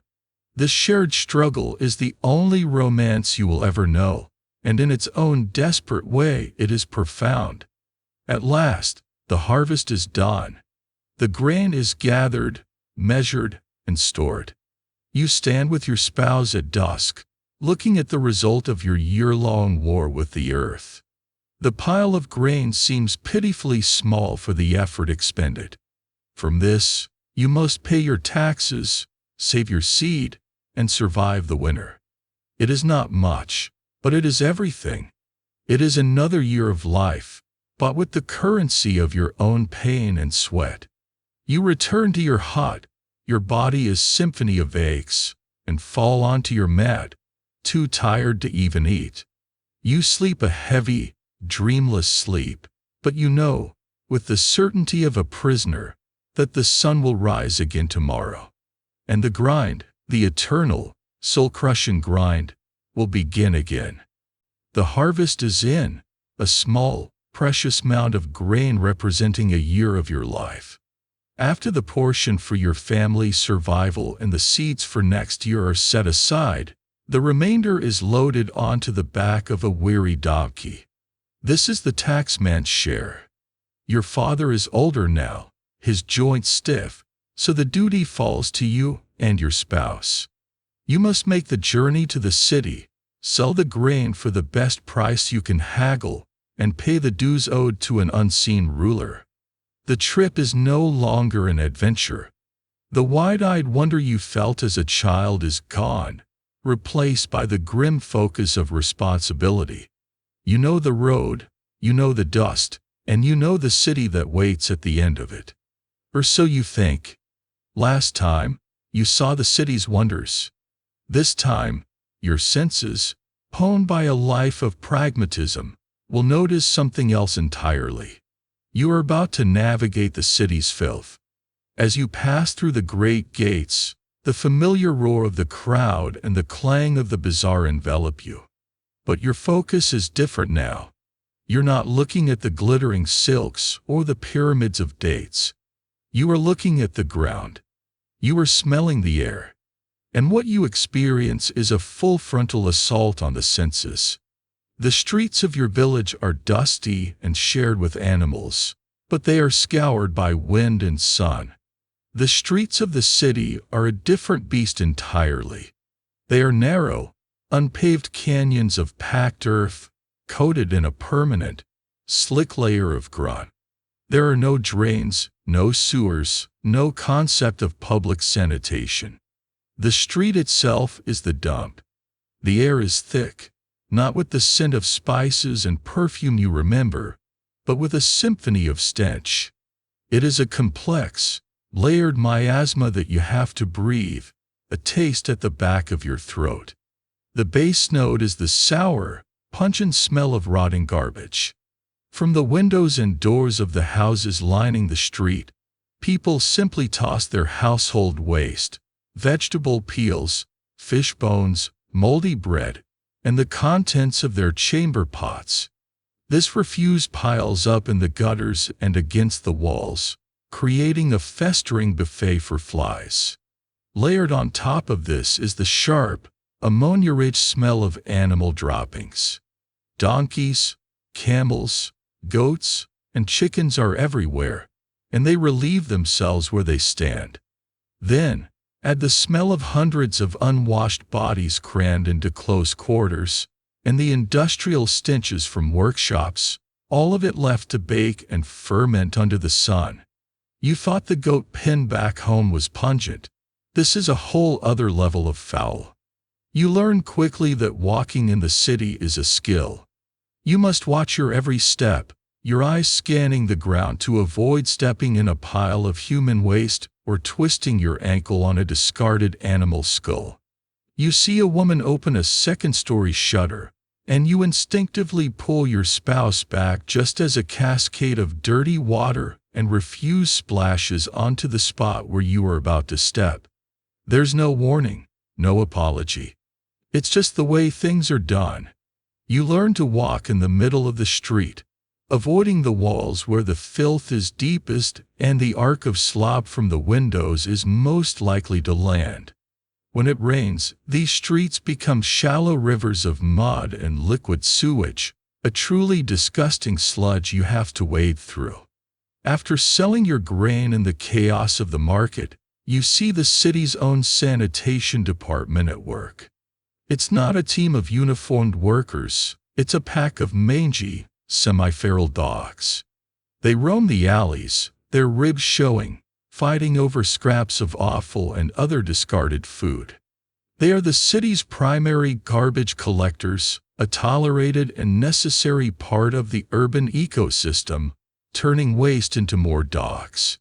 In some corners, you even see large, bristly pigs rooting through the muck, their snouts covered in filth. They are an efficient, if unsettling, solution to the problem of organic waste. Even the quest for water, so simple in your village with its life-giving cannet, is a struggle here. You see crowds gathered around public fountains, the stone steps slick with slime. The water comes from a well or a cistern, but situated in the middle of this filth-soaked city, you can only imagine what seeps into it from the surrounding ground. You recall the fever that almost took you as a child and understand that the city must be a breeding ground for such sickness. You see water sellers, muscular men carrying heavy goatskins filled with water on their backs, selling it by the cup. They likely get it from the river outside the walls, but even that is downstream from the tanneries and dyeing workshops. Speaking of which, you pass through the industrial quarters, and the stench becomes specialized and even more overpowering. The tanneries are the worst. The smell of animal hides being cured with lime and dung is so acrid it makes your eyes water and your stomach heave. You hold a cloth over your nose and mouth, but it does little to help. Next, you pass the dyer's quarter, where men with brightly stained arms dump vats of used dye into the street, creating swirling, unnatural puddles of indigo and crimson in the mud. It's a vision of toxic beauty. A man in a fine robe, a city official known as the mutasib, strides past, followed by an assistant. His job is to inspect the markets, to check weights and measures, and to uphold public morality. Historians of the future will debate how much his authority extended to sanitation. Did he have the power to fine a butcher for dumping entrails in the street, or a tanner for polluting a public waterway? If he did, you see little evidence of its effectiveness. The filth seems to reign supreme, an unconquerable king. By the time you have paid your taxes at the governor's office, you feel a desperate urge to escape. The charm of the city has been scrubbed away by its grime. The beautiful carpets for sale are tainted by the knowledge of the muck they will inevitably lie upon. The delicious-smelling kebab from a street stall seems risky, the meat likely attracting flies just moments before it was cooked. Your village, which can sometimes feel like a prison of toil, now seems like a sanctuary of clean air and open space. The dirt of your farm is honest dirt. This city filth feels corrupt, diseased. You and your spouse leave the city walls behind just as the sun is beginning to set. The first thing you both do, as if by unspoken agreement, is take a deep, long breath of the country air. It feels crisp, clean, and cool. It feels like life. The trip was a success. Your duty is done. But it has taught you something new about the world. The great city, the heart of culture and power and wealth, is built upon a foundation of its own waste. It is a brilliant, vibrant, intoxicating place that is slowly poisoning itself. You are tired, but relieved to be heading home, back to your world of hardship and poverty, but also a world of clean dirt, fresh water, and open skies. You return from the city with the dust of the road on your clothes and the stench of urban filth still faint in your nostrils. The donkey, which walked to the city with its back bowed under the weight of your family's surplus grain, now walks behind you, its burden gone. The small pouch of silver coins you received from the grain merchant is also gone, handed over to a bored-looking clerk in a stuffy office. You are home. The relief of arriving back at your village is immense, a balm after the city's chaotic embrace. But as you and your spouse stand before your small grain store, a new, cold reality sets in. A huge portion of your year's work has simply vanished. It has been consumed by the crushing, invisible weight of taxes. The ruler of the land, the Shah, the Sultan, the Caliph, is a name, a phantom. You hear his name invoked by the mullah during Friday prayers, a plea for his health and victory. He is a character in the storyteller's tales in the city bazaar, a figure of legendary wealth and power. You have never seen him. You never will. He lives in a palace of unimaginable splendor, surrounded by courtiers and armies. Yet this unseen man, this distant abstraction, is the most intimate and demanding presence in your life. The tax is his demand. It is the long, invisible arm that reaches from his capital city across hundreds of miles of mountain and desert to your small village, and plunges directly into your store of food. You do not toil simply for your family. You toil for him. The process began months ago, before the harvest, with the arrival of the tax assessor. The tension in the village was palpable that day. He was a local official, a man who knew the land, and he walked your fields with a calculating eye, estimating the potential yield of your crops. Your father, his face a mask of weary deference, would have followed him, murmuring about the lack of rain, the problem with pests, trying to downplay the field's potential. It was a silent, desperate negotiation. You wanted your harvest to appear as meager as possible. The assessor's job was to see past your performance of poverty. Based on his assessment, your tax was set, perhaps a third of your entire crop, a third of every bead of sweat, every aching muscle, every prayer you whispered over the sprouting seeds. And now, with the tax paid, you see the result. You look at your remaining pile of barley. It is frighteningly small. This must feed you, your spouse, your parents, and any children you have through the long, cold winter. From this pile, you must also save enough seed to plant next spring's crop. To touch the seed corn, no matter how hungry you get, is to sentence yourself to starvation the following year. The margin for error is gone. The surplus is gone. The buffer against disaster is gone. The ruler's demand has left you with the barest minimum required for survival. It has left you with, for all intents and purposes, nothing. This system has ancient roots. For centuries, the empires that ruled this land have been funded by the carriage, the tax on the fruits of the earth. This land tax is the bedrock of the state's power. But there's another layer to the cruelty, a detail you don't fully understand, but whose effects you feel acutely. Sometimes, the state doesn't even collect the tax itself. It engages in what is called tax farming.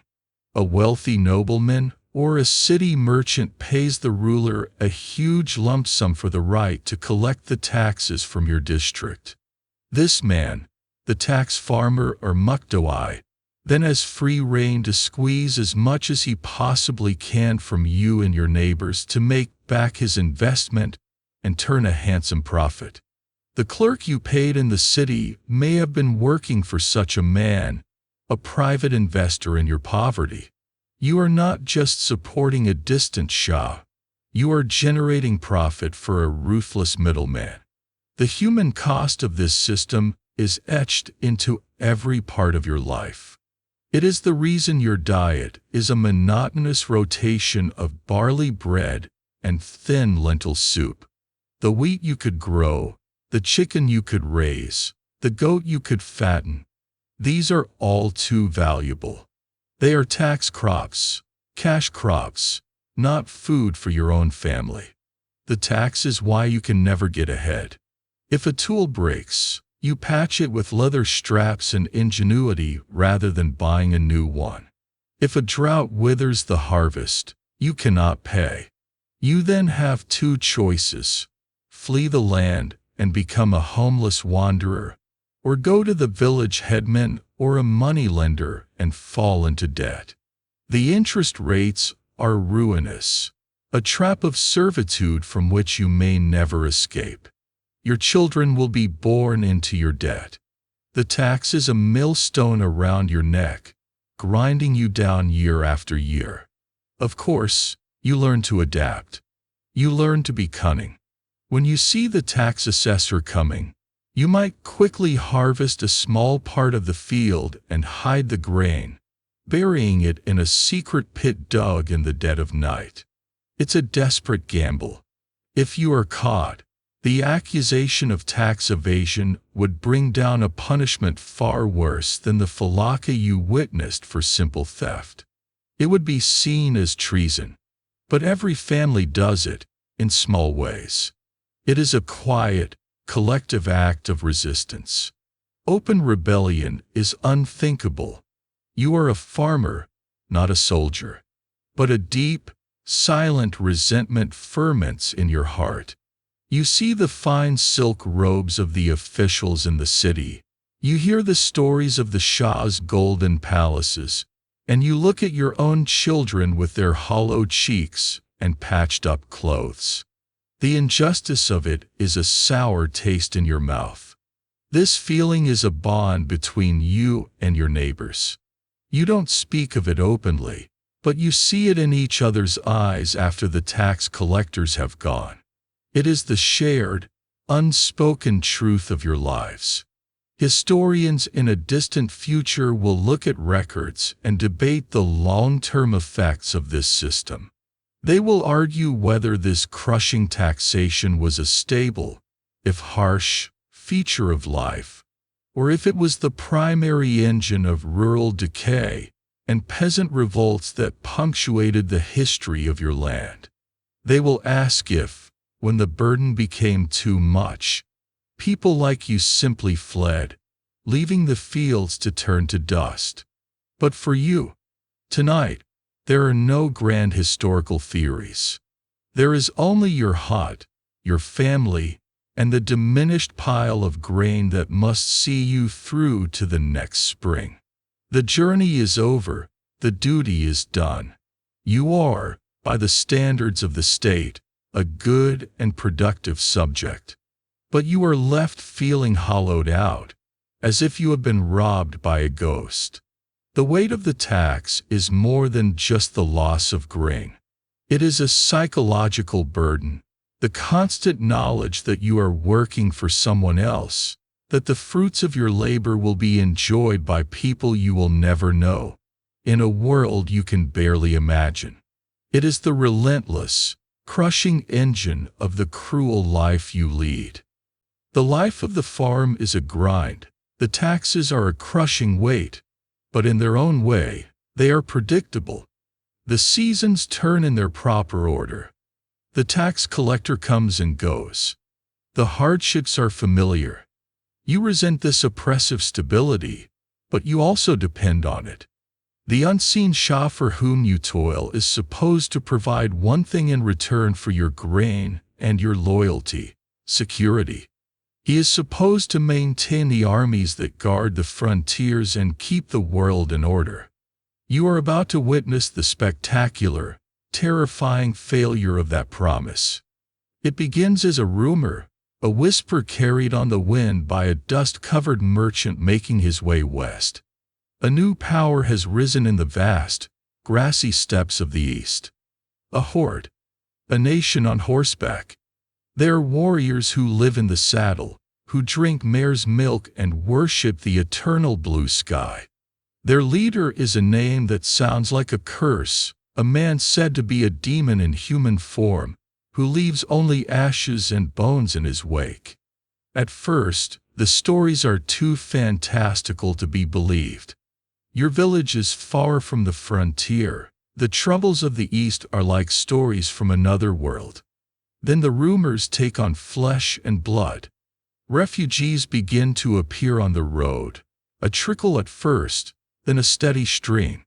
They are people from the eastern provinces, their faces masks of terror and exhaustion. They have nothing but the rags they wear. They speak of cities surrounded, walls broken, and entire populations put to the sword. They say this new enemy does not fight like the Shah's soldiers. They fight like a force of nature, like a fire or a flood. They destroy everything. They have even destroyed the sacred kanats, the underground lifeblood of the land, choking them with sand and corpses. The fear in your village is no longer a ghost. It is a palpable thing that sits around the cooking fire with you at night. One morning, a scout from the village, sent to a high hill, comes galloping back, his face white. He has seen them. They are coming. There is no thought of fighting. Your village of mud brick huts is defenseless against a disciplined army, let alone a horde of steppe warriors. The Kakada makes the only decision he can: flee. Everyone must get to the walled city. Panic erupts. Your family grabs what little you can carry: a skin of water, a bundle of bread. You must abandon your home, your tools, the animals you cannot hurt quickly enough. Your goat looks at you with its placid eyes as you leave it behind, a small, sharp pain in your heart. The entire village becomes a frantic, weeping exodus, joining the growing river of refugees on the road, all flowing toward the single point of hope, the city's high walls. The scene at the city gates is one of pure chaos. Thousands of people from the surrounding countryside are clamoring to get in, a terrified human tide pressing against the stone. The city guards, overwhelmed, are letting people through, but you know the gates will not stay open for long. You and your family are swept along in the crush, and you make it inside just as a great groan of wood and iron signals the main gate is being barred behind you. You are trapped, but you are, for the moment, safe. The city is a powder keg of fear. It is crammed to bursting, every alleyway, every square, every hovel filled with desperate refugees. The filth you noticed on your last visit is now 10 times worse, and the air is thick with the smell of fear. You find a small space for your family in a sheltered corner between two buildings, and this becomes your new home. From here, you watch and you wait. The horde arrives. They do not assault the city immediately. They are patient. They surround the walls, a vast, dark sea of horsemen. Their camp is a city in itself, a sprawling mass of circular felt tents or yurts. At night, their thousands of campfires glitter in the darkness, a suffocating ring of fire that chokes off all hope of escape. The siege begins. It is a war on your mind as much as on the walls. The invaders have siege engines, great wooden trebuchets that swing their long arms and hurl massive stones against your defenses. The impact is a terrifying, earth-shaking thud that you feel in your chest, followed by the sound of splintering stone from the walls. Sometimes they launch other things, the severed heads of captured guards, or the carcasses of diseased animals, a vile attempt to spread sickness inside the city. Their war drums beat for hours on end, a relentless, maddening rhythm, punctuated by the high, ululating cries of the warriors, a sound that will haunt your nightmares for the rest of your life. The true enemy, however, is inside the walls with you. It is starvation. The city's food stores, meant for its own population, are now stretched thin among tens of thousands of refugees. The price of a single loaf of bread becomes a fortune. Rations are cut daily, until you are receiving only a handful of grain per person.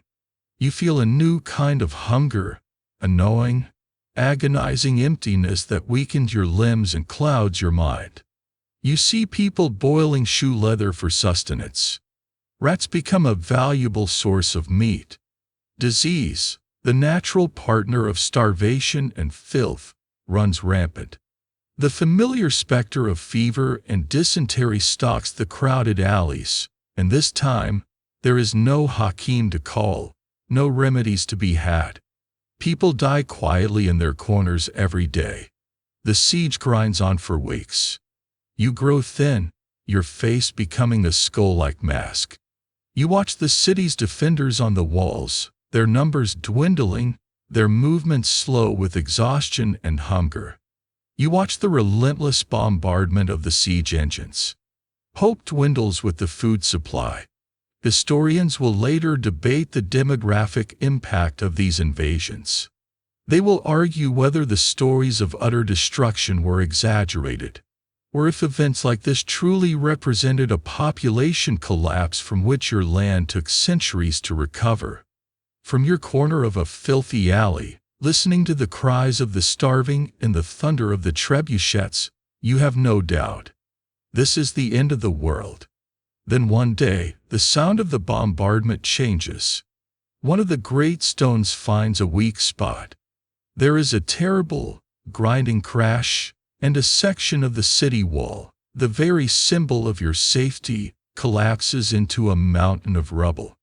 A great roar goes up from the horde outside. The final assault has begun. The invaders pour through the breach like a human wave.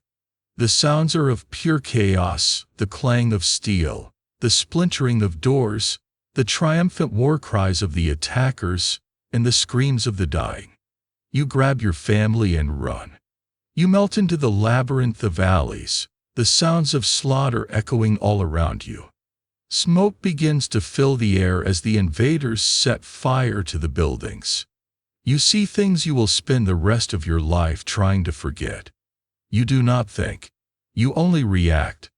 You find a deep, dark cellar beneath a ruined house, its entrance hidden by a fallen wall, and you pull your family inside, huddling together in the darkness, listening to the sounds of your world being torn apart above you.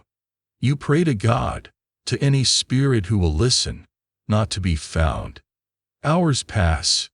The sounds of fighting slowly die down, replaced by the crackle of widespread fires and the low moans of the wounded. Cautiously, you emerge. The city is a ruin, shrouded in a pall of black smoke. The invaders are the new masters. They are rounding up survivors, separating the artisans who will be useful to them from the others who will be disposed of. Your life depends entirely on their whim. You have survived. But the world you knew is gone. Your village is likely a pile of ash. The city is a charnel house. The authority of the Shah is a joke. The oppressive, grinding order you have known your entire life has been replaced by the terrifying, absolute chaos of conquest. You are a survivor, but you have nothing left to survive for, except the other terrified faces of your family, huddled beside you in the ruins. The world is a ruin of smoldering timber and broken stone. The invaders, the horde, are the new masters, their strange, guttural language the new law of the land. The familiar structures of your life have been pulverized into dust. The Kakado is dead. The Shah's authority is a forgotten dream. The city, once a symbol of power and permanence, is now a vast and silent graveyard. In this vacuum, with all earthly powers having failed you so completely, your soul has nowhere to turn but to the unseen world. Your relationship with faith, fear, and magic, always present in the background of your life, now moves to the absolute forefront. It is all you have left. You find that you inhabit two spiritual worlds at once, and you need them both to survive. The first is the world of your formal religion, the faith of order and light. You cling to the verses of the Quran you learned as a child, murmuring them to yourself as you scavenge for food in the rubble. These words are a source of immense, if abstract, comfort. They frame the catastrophe in a way you can almost comprehend.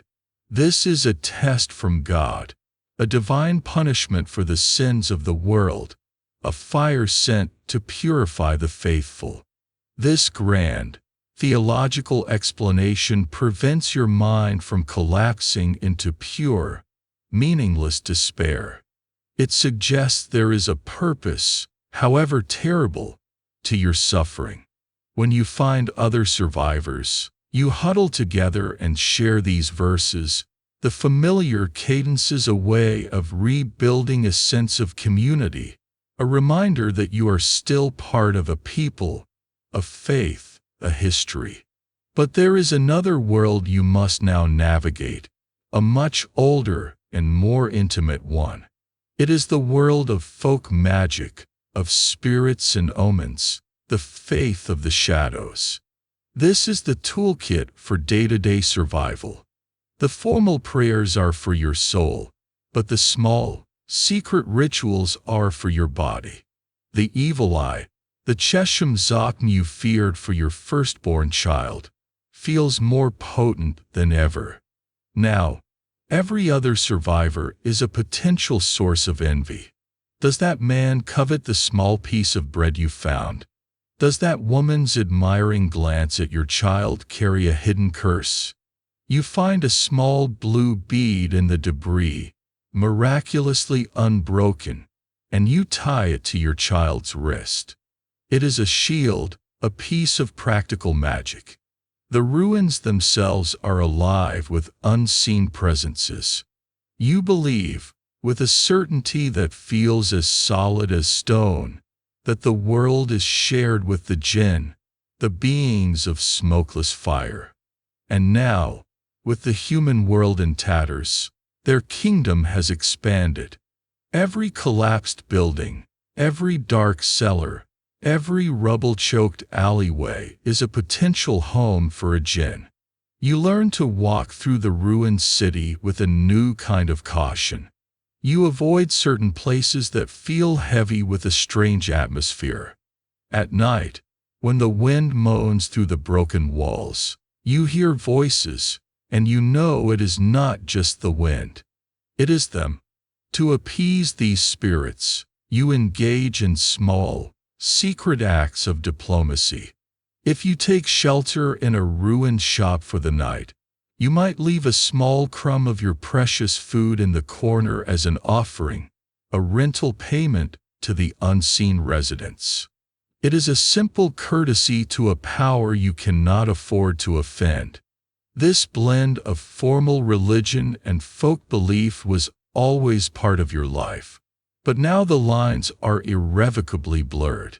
Mainstream Islamic theology coexisted with these deeper, older beliefs for centuries.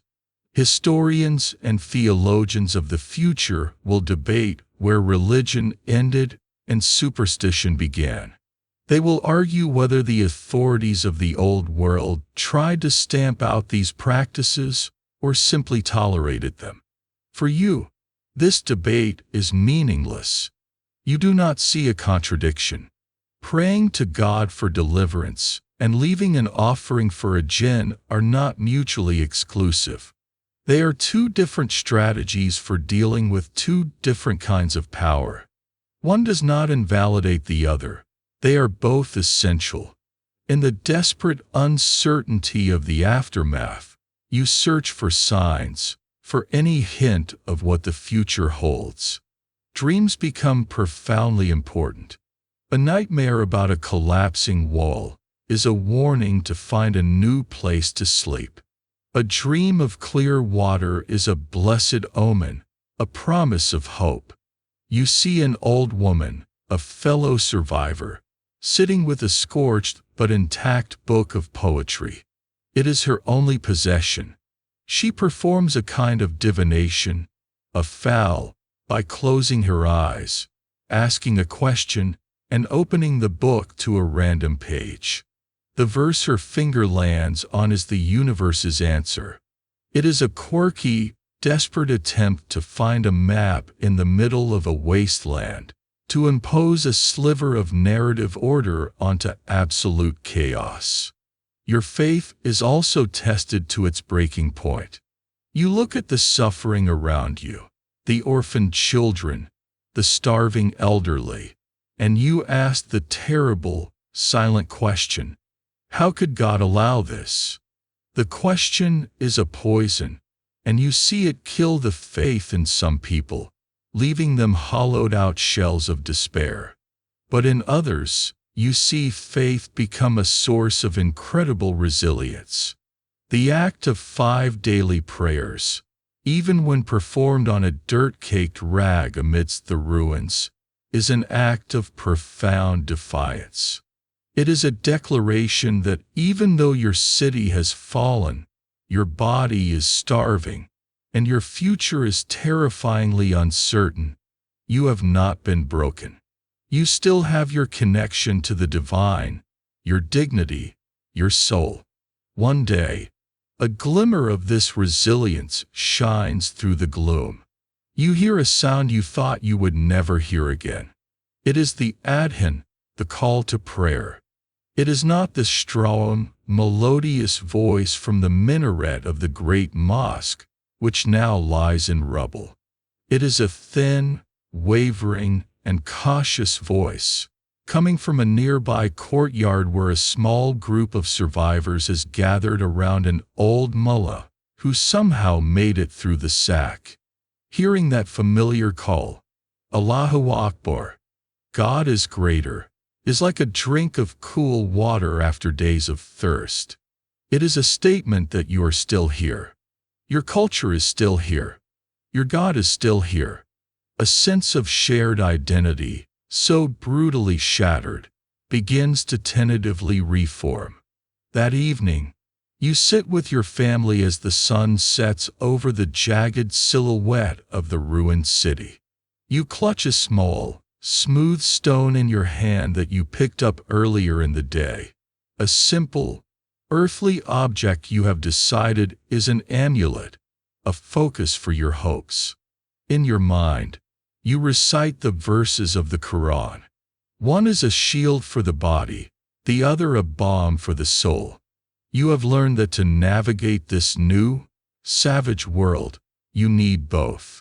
You need the grand cosmology of official religion to give meaning to the catastrophe, and you need the small, personal rituals of folk magic to protect you from the terrors of the immediate present. Faith and fear are the twin pillars of your new existence, and your life is the narrow, treacherous path you walk between them. Life in the ruins settles into a grim rhythm. Your existence is a daily scramble for survival under the watchful, unpredictable eyes of the invaders. Their new, brutal order is the only order that exists. The world feels like it has shrunk to the edges of this shattered city. The old connections, the roads to other towns, the authority of the central government, the network of tax and trade you once resented, are all severed. The horizon has drawn in, and your life is a claustrophobic loop of scavenging, hiding, and praying. Then one day, you hear a new sound on the wind, a sound from the world beyond. It is the distant, musical chiming of 100 bells. A crowd of survivors gathers on a high point of the rubble, looking out onto the plains. You join them, your heart a knot of fear and curiosity. It is a caravan, but it is unlike any small group of merchants you have ever seen. This is a river of life, a city on the move, flowing slowly but inexorably across the landscape. It is the Silk Road, the ancient artery of the world, miraculously pulsing with life again. The new masters, the Horde, for all their destruction, understand the value of trade. They have cleared the road of bandits, established a harsh peace, and the caravans, smelling profit, have begun to move. From your vantage point, the scale of it is breathtaking. There must be 1,000 camels, maybe more, moving in a long, snaking line that stretches for miles. These are not the familiar single-humped dromedaries of your region. Most are massive, two-humped Bactrian camels, the great workhorses of Central Asia, their shaggy coats swaying with their deliberate, rolling gait. They are decorated with colorful tassels and draped in fine textiles, their bells creating the constant, hypnotic chiming you heard. They are like magnificent, alien beasts, ships sailing upon a sea of dust. The people tending this fleet are as exotic as their animals. You see weathered Turkic cameleers with high cheekbones and sparse beards, shouting commands in a language you don't recognize. You see merchants in fine silk robes, their faces protected from the sun by wide hats, looking like they come from the other side of the world, which they do. The entire procession is guarded by fierce-looking mercenaries, their swords and bows a clear deterrent to any who might think of a caravan as an easy target. This is a self-contained, mobile world, operating under its own laws. You cannot get close enough to touch the cargo, but you can see it, and you can smell it. You see great, tightly wrapped bales that you know must be raw silk, the legendary fabric worth more than its weight in silver. You see wooden crates marked with the elegant, complex characters of the Chinese, and from them emanates a faint, earthy scent of tea. As the caravan passes, a breeze carries the most extraordinary aromas, the sweet, woody scent of cinnamon, the sharp perfume of cloves, the exotic fragrance of spices that have no name in your vocabulary. These are the smells of a world of unimaginable luxury. This caravan is a moving treasure chest, carrying the wealth of empires on its back. It is a world you can see, but you cannot join. It feels a million miles away. The life of a caravan merchant is utterly alien to you. Your life is tied to the soil, to a single plot of land, its rhythms dictated by the sun and the seasons. Their lives are a constant motion, a journey across vast and dangerous landscapes, their fortunes dictated by market prices in cities whose names are like myths to you. They are not peasants, they are princes of commerce. And you are just part of the desolate scenery they pass through. Historians in the future will debate the impact of this great trade network on the lives of ordinary people. Did the Silk Road, with its flow of goods, ideas, and technologies, truly change the lives of peasants like you? Or was it a phenomenon that flew high over your head, connecting only the elites in the cities? Standing there in your rags, watching the river of silk and spice flow past your ruined home, you know the answer. The caravan is a spectacle, not an opportunity. It is a painful reminder of your own insignificance in the grand scheme of the world. For a day, you and a few other desperate survivors find work on the fringes of the caravan, which is stopped to rest near a ruined caravanserai outside the city. You are paid not in coin, but in a handful of grain, for the back-breaking work of hauling water for the camels and shifting heavy loads. It allows you a closer look. You see the merchants' fine tents, you hear their strange music, and you see the casual way they handle goods that could feed your family for a decade. They barely look at you, their eyes passing over you as if you are part of the dirt. You are a tool, useful for a moment, then forgotten. The caravanserai itself is a symbol of this other world. It is a great, square fortress built for the sole purpose of trade. It has high walls, a single, defensible gate, and a large courtyard with stables and storerooms. It is an island of security and commerce in a sea of chaos.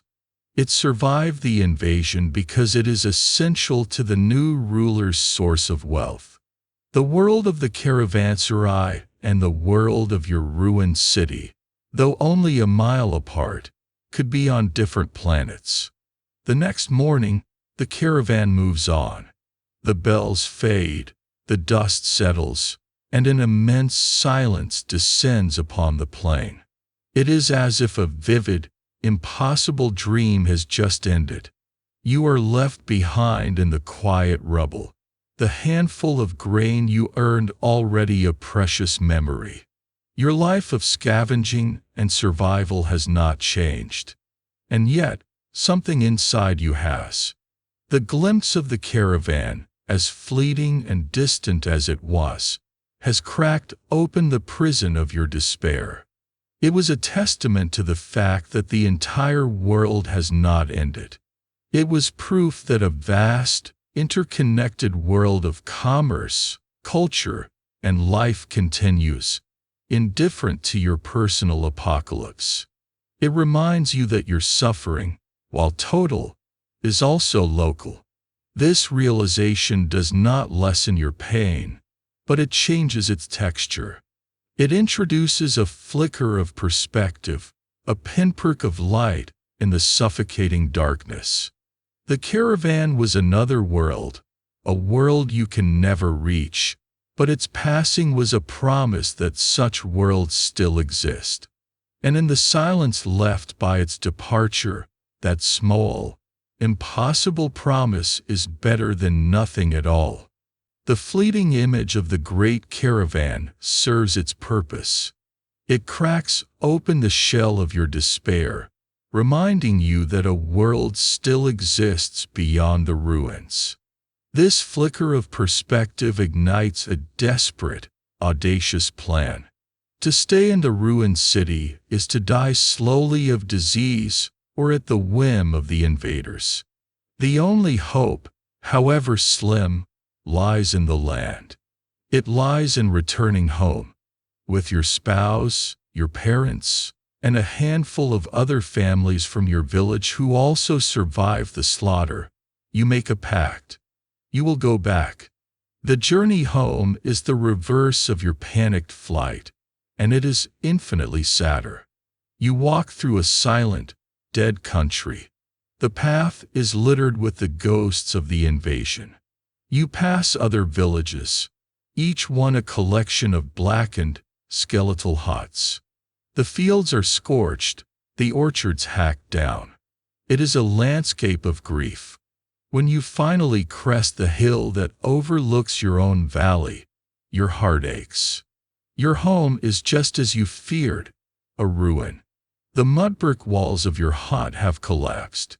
The roof is gone, but the land is still there. The familiar shape of the hills against the sky is the same. This is home, and the sight of it, even in its desolation, brings tears to your eyes. You begin the immense task of rebuilding.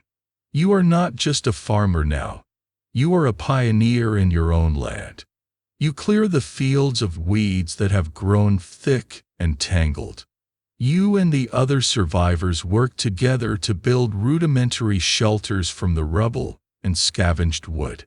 It is back-breaking, spirit-crushing work, but it is hopeful. Every stone you move, every weed you pull, is an act of defiance against the chaos that consumed your world. You plant the small cache of seeds you managed to save, your prayers mingling with the dust. But as spring warms into summer, a new enemy emerges.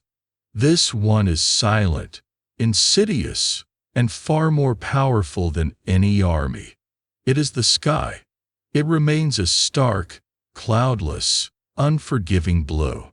Day after day, the sun beats down, not with the familiar warmth that coaxes life from the earth, a warmth you have worked under your entire life, but with a malevolent, searing intensity.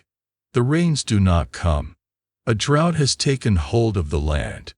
At first, you're not terrified. Droughts happen. Your hope lies in the village's true source of life, the source that has always sustained you even in dry years, the Khanate. But the refugees' tales echo in your mind. The invaders had destroyed the water systems.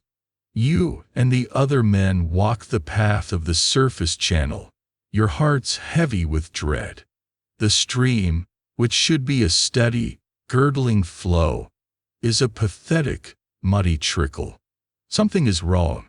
You follow it up into the hills, to the mother wells, the deep shafts that tap into the ancient groundwater. You find what you feared. The main access shaft, the one used for maintenance, is choked.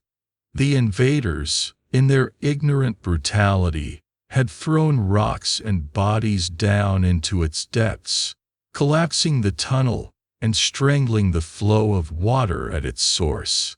A frantic, desperate effort begins. You and the other men, armed with nothing but your bare hands and a few broken tools, try to clear the blockage. You tie ropes around your waists and lower yourselves into the darkness, digging at the debris. It is dangerous, suffocating work. But the collapse is too deep, the blockage too severe. It is a task for skilled engineers with proper equipment, not for a handful of starving farmers. After days of fruitless, exhausting labor, you have to admit defeat. The Canet is dying. Back in the village, you watch the catastrophe unfold in slow motion. The muddy trickle in the canal dries up completely. The new shoots of barley in your fields, once so green and hopeful, turn a sickly yellow, then a brittle brown, and finally collapse into dust. The village well, fed by the same deep aquifer, also runs dry. The bucket comes up not with life-giving water, but with a hollow, scraping sound against dry stone. And now the real terror begins. The terror of thirst. It starts as a dryness in your mouth, a constant need to swallow. Soon, it becomes a physical pang. Your lips crack and bleed. Your tongue feels thick and swollen, a dry piece of leather in your mouth. Your thoughts become fuzzy, your movements slow. You think of nothing but water. Every waking moment is a desperate, obsessive search for it. You dig in the dry stream bed, hoping for a pocket of moisture. You lick the morning dew from the leaves of the few remaining plants. Water has become the sole currency of existence. In this extremity, your community turns again to the heavens. You try to force a miracle. The old mullah, who returned with you, leads a formal Islamic prayer for rain, the Salat al-Istisqa. The entire community of survivors gathers in the scorched field. Your faces turn to the mercilessly blue sky. Your voices hoarse as you plead for mercy. When the official prayers fail, you turn to older ways, the folk magic that bubbles up from the deep well of ancestral memory. The women lead a procession, carrying a cracked bowl, chanting ancient verses that have nothing to do with the Quran. It is a desperate appeal to any power, any spirit that might be listening. But the sky remains silent. The fragile bonds of community, so carefully rebuilt after the invasion, begin to snap under the unbearable strain of thirst. Families retreat into themselves, guarding their last few swallows of water with suspicious, feral glares. An unguarded waterskin vanishes in the night. Old friendships curdle into accusation. The social world collapses, mirroring the ecological collapse around you. Environmental historians of the future might debate whether a drought alone could cause a societal collapse, or if communities had coping strategies. But your community has no strategies left. Your primary coping mechanism, the Canet, is broken. Your government is gone. There is no one to appeal to, no aid to hope for. You face a terrible, final choice. You can stay on the land of your ancestors and die of thirst. Or you can leave. You can abandon your home, your fields, everything that has defined your family for generations, and become a wanderer, a refugee with no destination, on the slim, suicidal hope of finding water somewhere to the west. The decision is made in the silence of a hot, windless night, with the taste of dust in your mouth. You will go. You and your spouse, your parents, your children. You will walk. The next morning, you take one last look at your world. You look at the dusty, dead fields, the grave of your hopes. You look at the collapsed walls of your hut, the ghost of your home. You look at the dry, empty hole of the village well.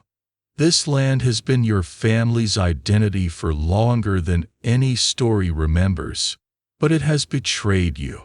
It can no longer support life. With a finality that feels like a physical blow, you turn your back on it all. The invasion destroyed your political world. This drought has destroyed your natural one. You are now truly untethered, a piece of human driftwood on a dead and thirsty earth, walking toward a horizon that promises nothing but more dust. The world is a sea of dust, and you are drowning in it. Your journey west is a death march under a hateful sun. The small band of survivors from your village has dwindled. Some simply lay down on the road, their bodies too weak to continue. Others wandered off in a delirium, chasing mirages of water. You and your family press on, driven by a single, primal instinct: find water or die. Your feet are cracked and bleeding. Your tongue is a dry, swollen stone in your mouth. Hope is a memory. Your world has been reduced to the next painful step, and the next. Just as you are ready to surrender, to lie down and let the dust reclaim you, you see it. On the horizon, it is not a mirage. It is a smudge of dark, impossible green. An oasis. As you stumble closer, the air grows cooler, humid. You can smell it, the scent of damp earth and living plants. You can hear it, the sound of running water. It is paradise. It is salvation. But as you reach its edge, you see the guards. This paradise is private property. You have stumbled into the domain of a local nobleman, one of the privileged few. He might be a relic of the old aristocracy who was pragmatic enough to bend the knee to the new invaders, or perhaps he is one of their own, a warrior granted this land as a reward. It doesn't matter. He is power, and he controls the water. You and the other refugees collapse in the shade just outside the boundary of his estate, staring with hollow eyes at a world you thought no longer existed. The contrast is a physical blow.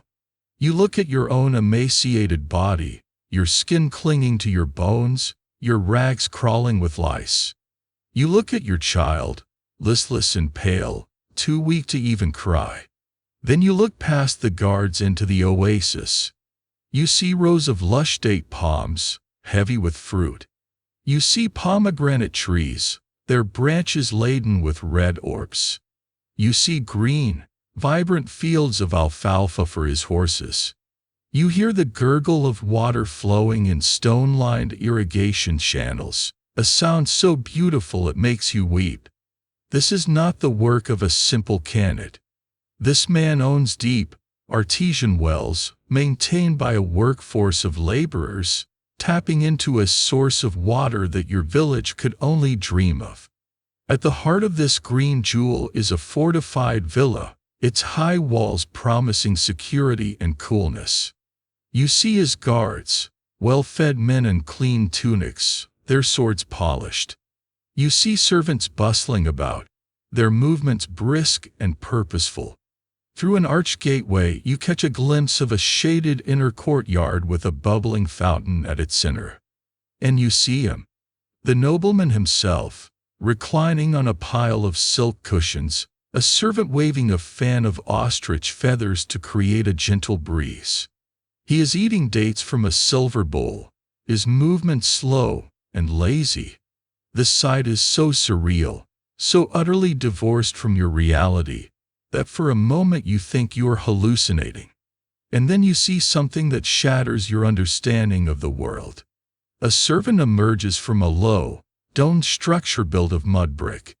He is carrying a tray, and on it is a cup, and next to the cup is a small block of something that glitters in the sun. It is ice. In the middle of this apocalyptic drought, under a sun that has baked the world into a cinder, this man has ice.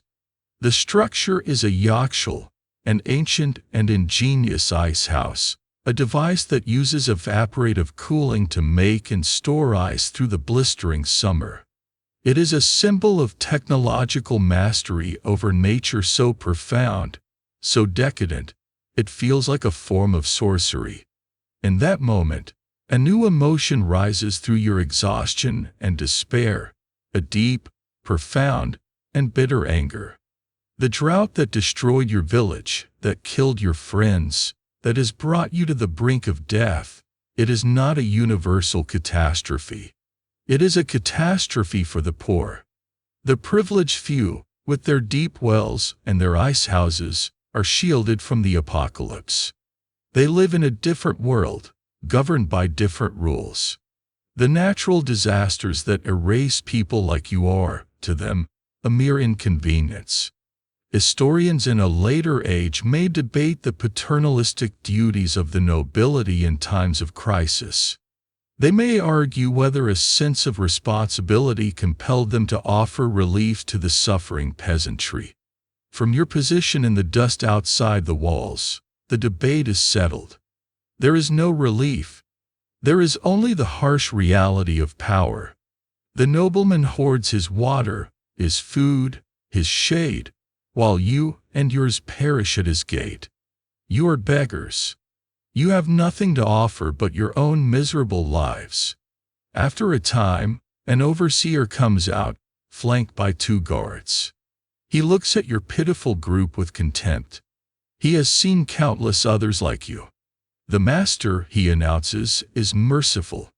He will not let you die. You will be given water. You will be given food, in exchange for your service. There is no negotiation. The choice is simple: die of thirst here in the dust, or enter the compound and work for him. You will be fed, you will be housed, and you will be his property, as surely as his goats and his camels. You will trade the tattered remnants of your freedom for a drink of water. You look at your spouse, your parents. You look at your child's cracked lips. There is no choice. There is only survival. With the last of your strength, you nod your assent. The guards open a small gate and allow you to enter. You stumble toward a trough, the same one used for the animals, and plunge your face into the cool, clear water. It is the most exquisite sensation you have ever felt, a feeling of life pouring back into your dying cells. And it tastes of both salvation and defeat. You have survived. But as you stand up, dripping water onto the lush grass of the oasis, you are no longer a free farmer. You are not even a refugee anymore. You are a serf, a bondsman. The bitterness you feel is not just resentment for the nobleman's casual luxury. It is the acrid taste of your own submission. You have fled the chaos of a broken world only to find yourself in a new, orderly prison. Your life of endless, grinding toil is about to begin again. But this time, it is not for a distant, unseen Shah, or even for the benefit of your own family. It is for a master you can see, a master who owns the water, and who now owns you. You have been saved from the desert only to be condemned to the oasis. The immediate, screaming panic of thirst has been replaced by the dull, monotonous reality of servitude. You have water. You have a daily ration of food, the same gritty barley bread and thin soup of your old life, but it is reliable. You have a place to sleep, a cramped corner in a communal hut for the nobleman's legion of bondsmen. You have survived. But every morning, as you rise before the sun to begin your labors, your own body reminds you of the price of that survival. The external crises have passed, but a new, internal one has begun. The slow, unforgiving decay of your own physical form. Your body is a walking record of your life's hardships.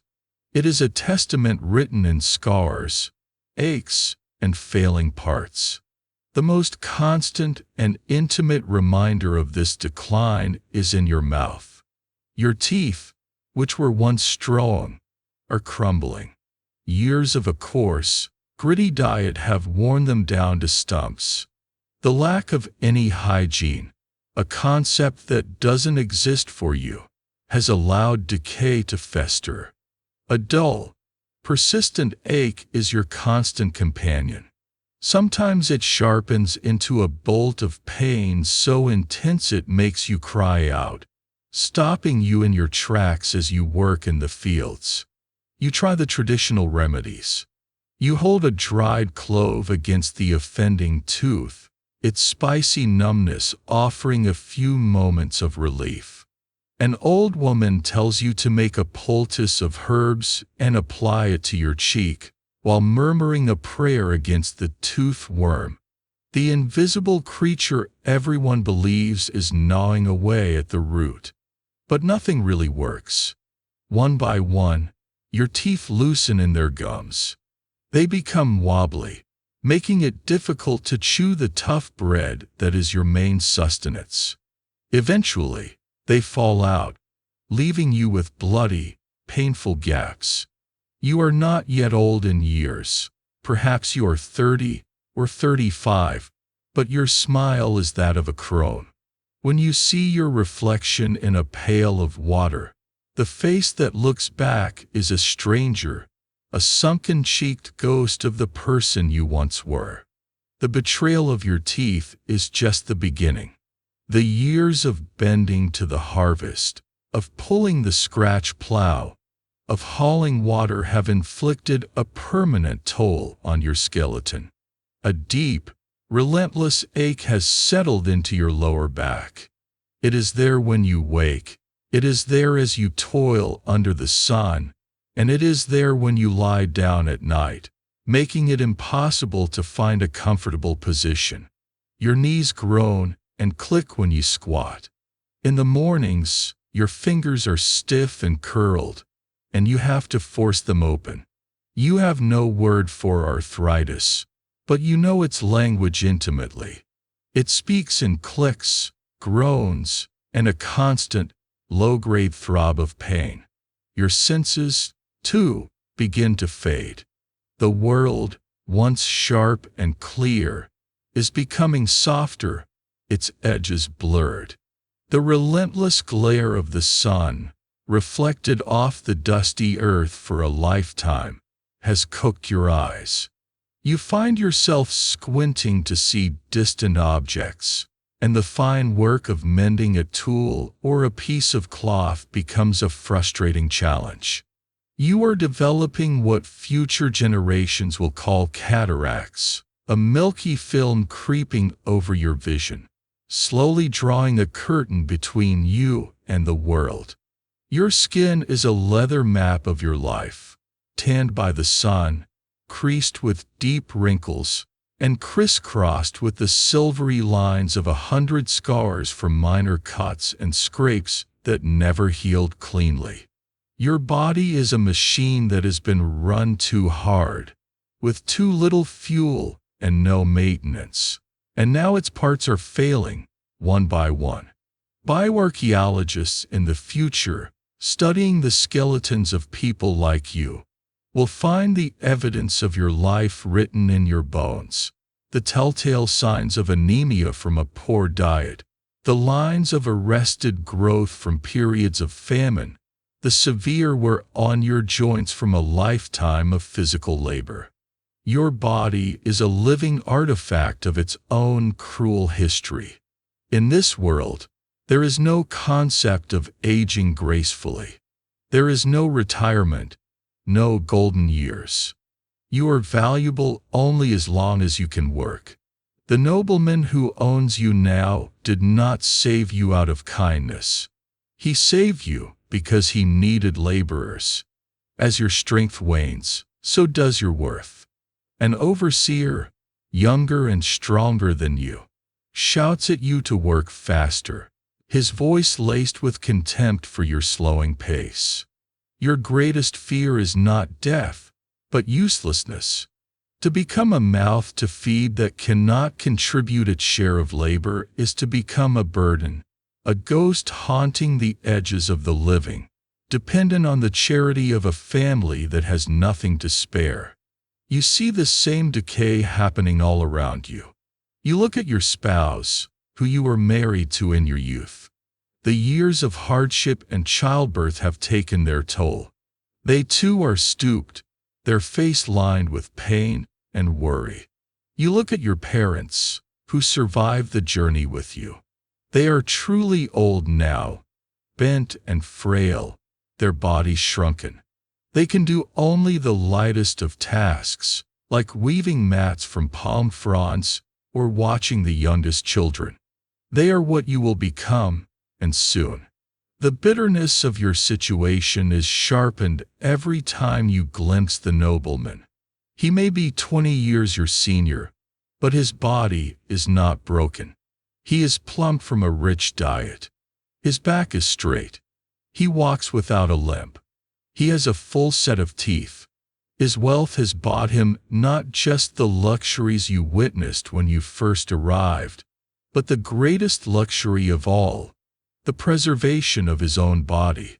He is protected from the physical grind that has worn you down to a nub. One afternoon, you are tasked with digging a new irrigation ditch. The ground is hard, the sun is high. You lift the pickaxe, a tool you have used your entire life, but it feels heavier than ever. As you swing it down, a blinding, electric pain shoots through your lower back. You collapse to your knees, gasping, the world turning gray at the edges. A tooth throbs in your jaw in a sickening counterpoint to the agony in your spine. In that moment, the truth of your condition is absolute. The invaders are gone, the drought has ended, but the enemy is now inside you. It is the relentless accumulation of damage, the unforgiving arithmetic of time and toil. Your body, your only true possession, is failing. It is a crumbling prison, and you are trapped inside it, waiting for the final collapse. Your body is a landscape of pain, but it is the property of the nobleman now, so you are fed, and you are given water. In this, you are luckier than the dead. But the oasis that saved you from the wilderness is not a sanctuary. It is a crowded, desperate, and dangerous new world. The nobleman's estate is a self-contained kingdom, and the servants' quarters, where you now live, are its slums. It is a warren of cramped huts and twisting, unlit alleyways, a pressure cooker filled with hundreds of displaced souls, all of you scarred by the same recent history. Here, among your fellow survivors, you will learn a new kind of fear. It is not the grand, apocalyptic terror of an invading army or a merciless drought. It is the intimate, constant, and draining fear of the thief in the night. In the village you lost, you knew everyone. Families were bound by generations of marriage, shared history, and mutual dependency. Here, you are surrounded by strangers. The nobleman's workforce is a random collection of refugees swept up from a dozen different ruined towns. No one shares a history. No one has a reason to trust anyone else. And in a world where the margin of survival is a single piece of bread, this lack of trust breeds a quiet, pervasive paranoia. For crime here is not about stealing jewels or coin. No one has any. It is about the theft of the absolute essentials of life. The things you fear losing are pitifully small. A worn but sturdy blanket, a luxury in the cold desert nights. The small knife you use to cut your food. The wooden cup your child drinks from. And most of all, food. A saved portion of your meager daily ration, tucked away to give to a sick parent or a hungry child, is a treasure beyond price. These are the things that are stolen in the twisting alleys. The thieves are not outsiders who creep over the walls. They're your neighbors. They are the person you work beside all day, the family who lives in the hut across the way. They are people as desperate as you, but perhaps their hunger has eaten away their last shred of honor. This constant threat changes the way you live. It is an exhausting, full-time job to simply hold on to what little you have. When you are assigned your tools for the day's labor, a shovel, a hoe, you never let them out of your sight. You learn to work with the handle looped through your arm if you can. To turn your back for a moment is to risk seeing your tool vanish, earning you a beating from the overseer for your carelessness. At night, you do not sleep soundly. You and your family huddle together, your few possessions gathered under your bodies. You sleep with your shoes for a pillow and your blanket clutched in your fist. Every rustle outside your doorway, every footstep in the alley, brings a jolt of adrenaline. It is a sad and cynical education. The physical weakness you feel from your body's decay makes you a more tempting target. A strong young man might be able to fight off a thief. You, with your aching back and failing strength, are an easier mark. The world of the powerful is governed by armies and guards. The world of the poor is governed by the simple, brutal physics of who is stronger and who is more ruthless. The nobleman's guards patrol the walls of his villa, protecting him and his wealth. They do not care about the squabbles of his bondsmen. A theft in the servants' quarters is beneath their notice. You have no one to appeal to. You are entirely on your own. Social historians of the future may debate the nature of community in such coerced and displaced populations. Did you band together with those who spoke your dialect, creating small islands of trust in a sea of suspicion? Or did the desperate conditions and the overseer's divide and rule tactics break everyone down into isolated, competing family units? For you, it is the latter. The fight for survival is too intense, the resources too scarce, to allow for the luxury of solidarity. Every other family is a potential rival, a potential threat. The thievery is not always straightforward. Sometimes it takes the form of a cruel trick, a con played on the vulnerable. You see a woman who is known for her sharp tongue and unsettling stare go from hut to hut. She doesn't steal with her hands. She tells a family that she has had a bad dream about them, that she fears the evil eye is upon their meager evening meal. She offers to say a prayer to ward it off, for a small share of the food, of course. It is a form of extortion that plays on the deep-seated superstitions you all carry. To refuse is to risk a curse, and who is willing to take that chance? One day, the fear becomes a sharp, personal reality. Your spouse, through some act of deference to the overseer, was given a small bonus, a tiny piece of dried, salted meat, no bigger than your thumb. It is the first meat you have seen in months. Your child has been suffering from a cough, and you decide to save this precious morsel to boil into a strengthening broth for them. With the care of a jeweler hiding a diamond, you wrap the meat in a cloth and conceal it in a small hole you've dug in the dirt floor of your hut. That night, you can barely sleep, your mind circling around the hiding place. In the morning, while your family is out, you check on it. The cloth is there. The meat is gone. A cold, sick feeling washes over you. There is no sign of a struggle, no evidence. It was someone who watched you, someone who knew. You look out of your doorway at the faces of the people walking by. Was it the old man who sits and watches everyone all day? Was it the family next to you, whose own child is just as sick as yours? You will never know. There is nothing to be done. You cannot accuse anyone without proof. To do so would invite a bloody fight or the wrath of the overseer for causing a disturbance. You must swallow the loss. You must swallow the bitter, hot anger. You say nothing to your child, and that night, their broth is just hot water, like always. This is the true poison of the place. It is not just the loss of a scrap of meat. It is the loss of your peace of mind. The constant, low-level vigilance, the gnawing suspicion, the inability to trust what you see. It is a psychological burden that is, in some ways, heavier than the physical labor.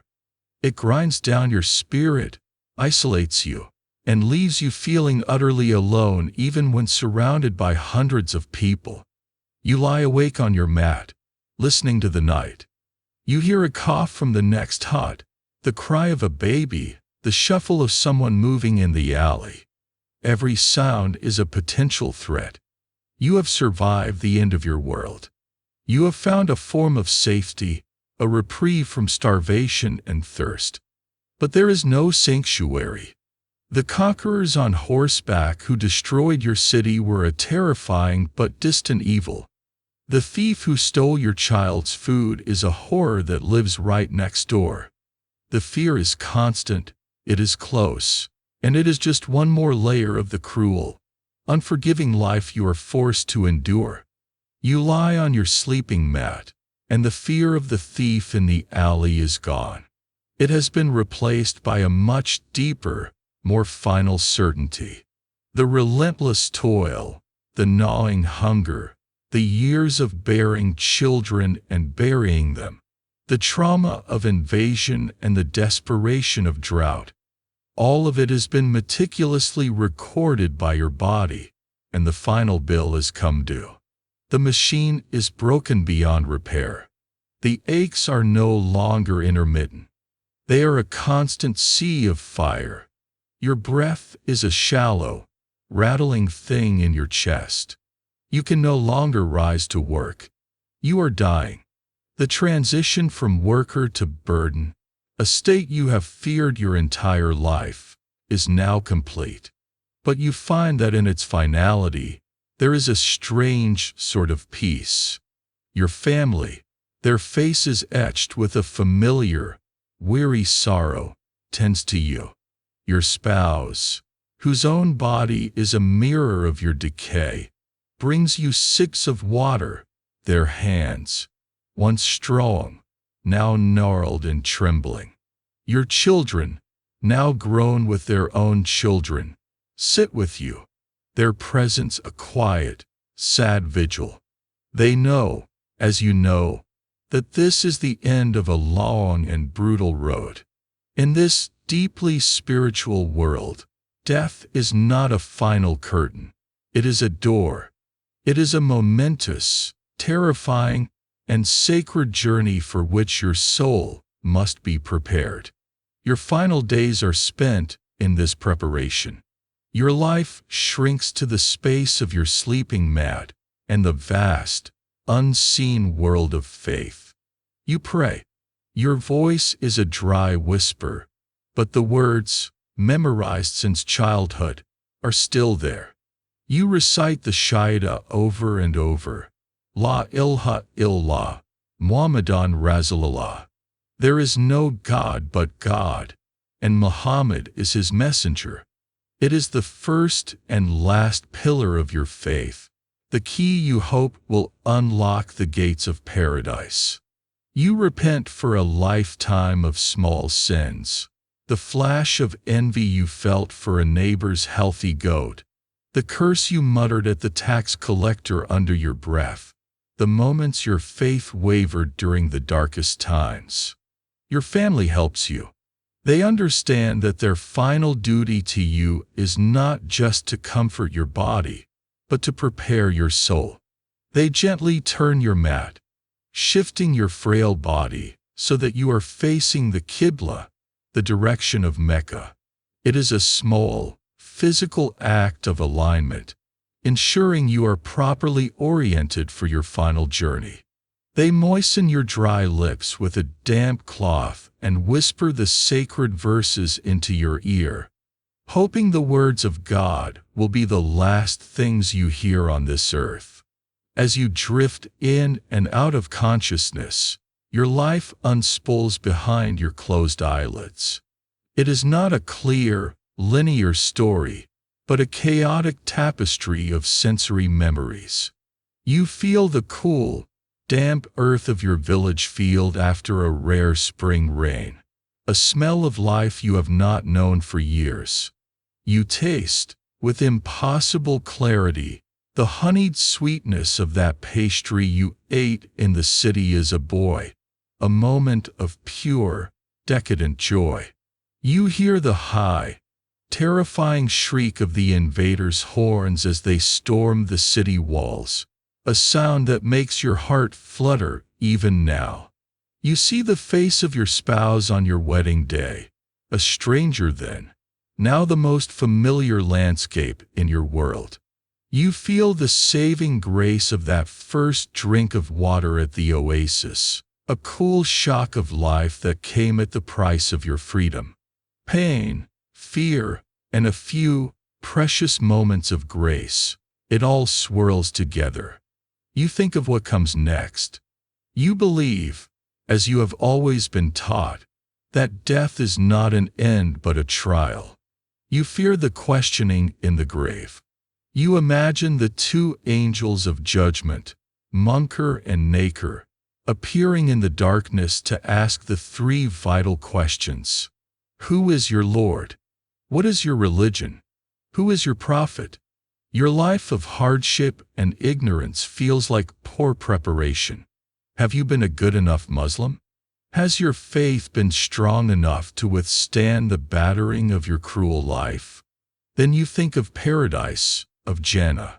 For a peasant who has known only dust and drought, the Quranic descriptions are a fantasy of unimaginable beauty.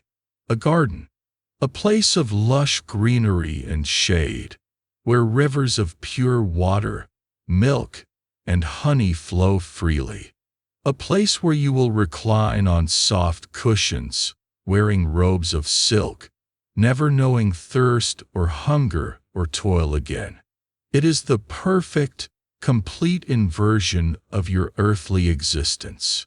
You cling to this vision, this promise of eternal relief. It is the ultimate mercy, the final balancing of the scales. Some of your dying visions are a strange mix of the faith you were taught and the older stories that still whisper in the blood of your people. Historians might call this syncretism, but for you, it is just what you see. You imagine your soul coming to a bridge, thin as a hair and sharp as a sword, stretching over a chasm of fire. It is the Chinvat bridge of the ancient Zoroastrian Magi, an idea that has survived the coming of Islam in the popular imagination. You pray that for you, the bridge will widen, that your faith will be a steadying hand as you cross to the other side. The pain in your body, which has been your constant companion for so long, begins to recede. It is replaced by a profound weariness, a sense of detachment. The sounds of your family weeping around your mat grow distant, as if coming from another room. The fear is gone. You are a tool that has been worn out, a vessel that has been emptied. The struggle is over. You feel your spouse's hand on yours. You feel a final, ragged breath leave your lungs. There is no great struggle, no final rally. It is a surrender, a letting go. It is the quiet, final cessation of a life of endless, grinding effort. The cruel world, with its famines and its invaders, its taxes and its thieves, its aches and its sorrows, can no longer touch you. You have left the failing prison of your body. Your journey in this world is over. Your breath has stilled. The long, brutal war with your own body is over. But your story does not end in that final moment. The perspective simply shifts. The intimate, first-person you that has felt every ache and every fear now becomes a memory, a spirit, a quiet echo in the world you have just left. And from this new, detached vantage point, you witness the slow, inevitable process of your own erasure. Your family, their faces streaked with the dirt of the fields and the tears of their grief, does not mourn for long. They cannot afford to. Survival is a relentless master. With solemn, practiced motions, they perform the final rituals. They wash your frail, worn-out body, a last act of tender care. They shroud you not in fine linen, but in a simple, coarse cloth, the cleanest they own. It is all that is required. The prayers they recite are whispered, their voices hoarse with sorrow and exhaustion. There is no grand funeral procession, no eulogy listing your accomplishments. You are taken to a patch of barren ground outside the oasis walls, a place designated for the endless stream of the poor and the dispossessed. Your children dig a shallow grave in the hard-packed earth. They lay your shrouded body within it, carefully oriented to face Mecca, one final, hopeful gesture toward the paradise you dreamed of. They fill the grave with the same dusty soil you toiled in your entire life. A simple stone, unmarked, is placed at the head. There is no inscription, no name. There is no need. No one beyond your immediate family would know who to mourn. You exist for a time in the memories of the living. Your spouse, in the lonely nights to come, will remember the feel of your hand, the sound of your breathing. Your children will tell their own children stories of the grandfather or grandmother who survived the great invasion and the terrible drought. You become a household legend, a story of resilience. But time, like the desert wind, is a relentless abrasive. Your spouse, too, will eventually succumb to the grind.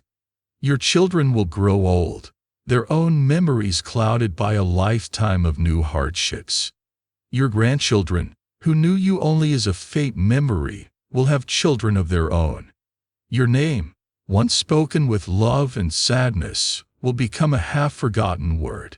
And then, it will not be spoken at all. You are now truly one of the unremembered. You were illiterate. You left no diary, no letters, no trace of your thoughts on paper. Your name does not appear in the nobleman's accounts, nor in any grand history of the age. You are a ghost in the vast machine of history, a life lived entirely between the lines of the official record. The stone that marked your grave will be kicked over by a passing camel or covered by the shifting sands, until it too vanishes. The very land where you are buried might one day be abandoned, the oasis shrinking, the desert reclaiming its own. Every physical trace of your 80-year struggle on this earth will be gone. Historians and archaeologists, centuries later, will struggle to understand the lives of people like you. They will debate your agency, questioning whether you are a passive victim of history's great forces or an active participant in your own survival. They will analyze the carbon in a charred seed to understand your diet, and examine the scratches on a piece of broken pottery to guess at your daily life. Your entire existence, so rich with pain and love and fear, will be reduced to a footnote in a scholarly journal, a statistical data point in the great, anonymous mass of the peasantry. The world moves on, utterly indifferent to your passing. The invaders who destroyed your world will found their own dynasty. In time, they too will grow soft, and new conquerors will sweep them away. The Silk Road will flourish, then fade, as new routes across the sea are discovered. The nobleman's great-grandchildren might lose the oasis in a feud or a foolish gamble. Great mosques and palaces will be built upon the ruins of the cities you knew. The grand, bloody, beautiful, and terrible pageant of history continues its march, and your story is but a single, silent footstep in its endless procession. So, what is your legacy? If you are forgotten by name and unrecorded by history, did you even matter? The question hangs in the silent air. But your legacy is not a monument or a name. It is written in the blood that flows in the veins of the children who survived you. It is the genetic resilience you passed down, the simple, stubborn refusal to die that allowed your line to continue. Your legacy is in the fragments of culture you passed on, the way your daughter teaches her daughter to bake bread, the prayer your son teaches his son, tiny, invisible threads woven into the vast tapestry of human life. Your truest legacy is the story we have told here. It is the fierce, desperate, and often failed struggle to find a measure of peace and dignity in a cruel and unforgiving world. It is the fact that you endured, you loved, you feared, you hoped, you despaired, and you survived for as long as you possibly could. Your unremembered existence, when multiplied by the millions of others just like you, was not a footnote. It was the entire book. It was the silent, powerful engine of your age, the deep, dark soil from which all the grand, recorded history grew. And so, your story, the story we have journeyed through together tonight, comes to a gentle close. The struggles of your life, the pain in your body, the fear in your heart, have all finally dissolved into the quiet dust of the past.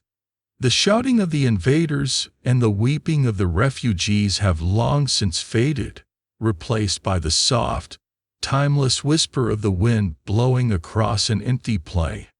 Imagine that wind, cool and clean, scouring the landscape of its sorrow, smoothing the sharp edges of memory into a dream. Your toil is over. Your burdens are laid down. There is no more hunger, no more thirst, no more fear. There is only a profound and well-earned stillness, a deep and final peace. The world has forgotten your name, but the universe has finally granted you rest.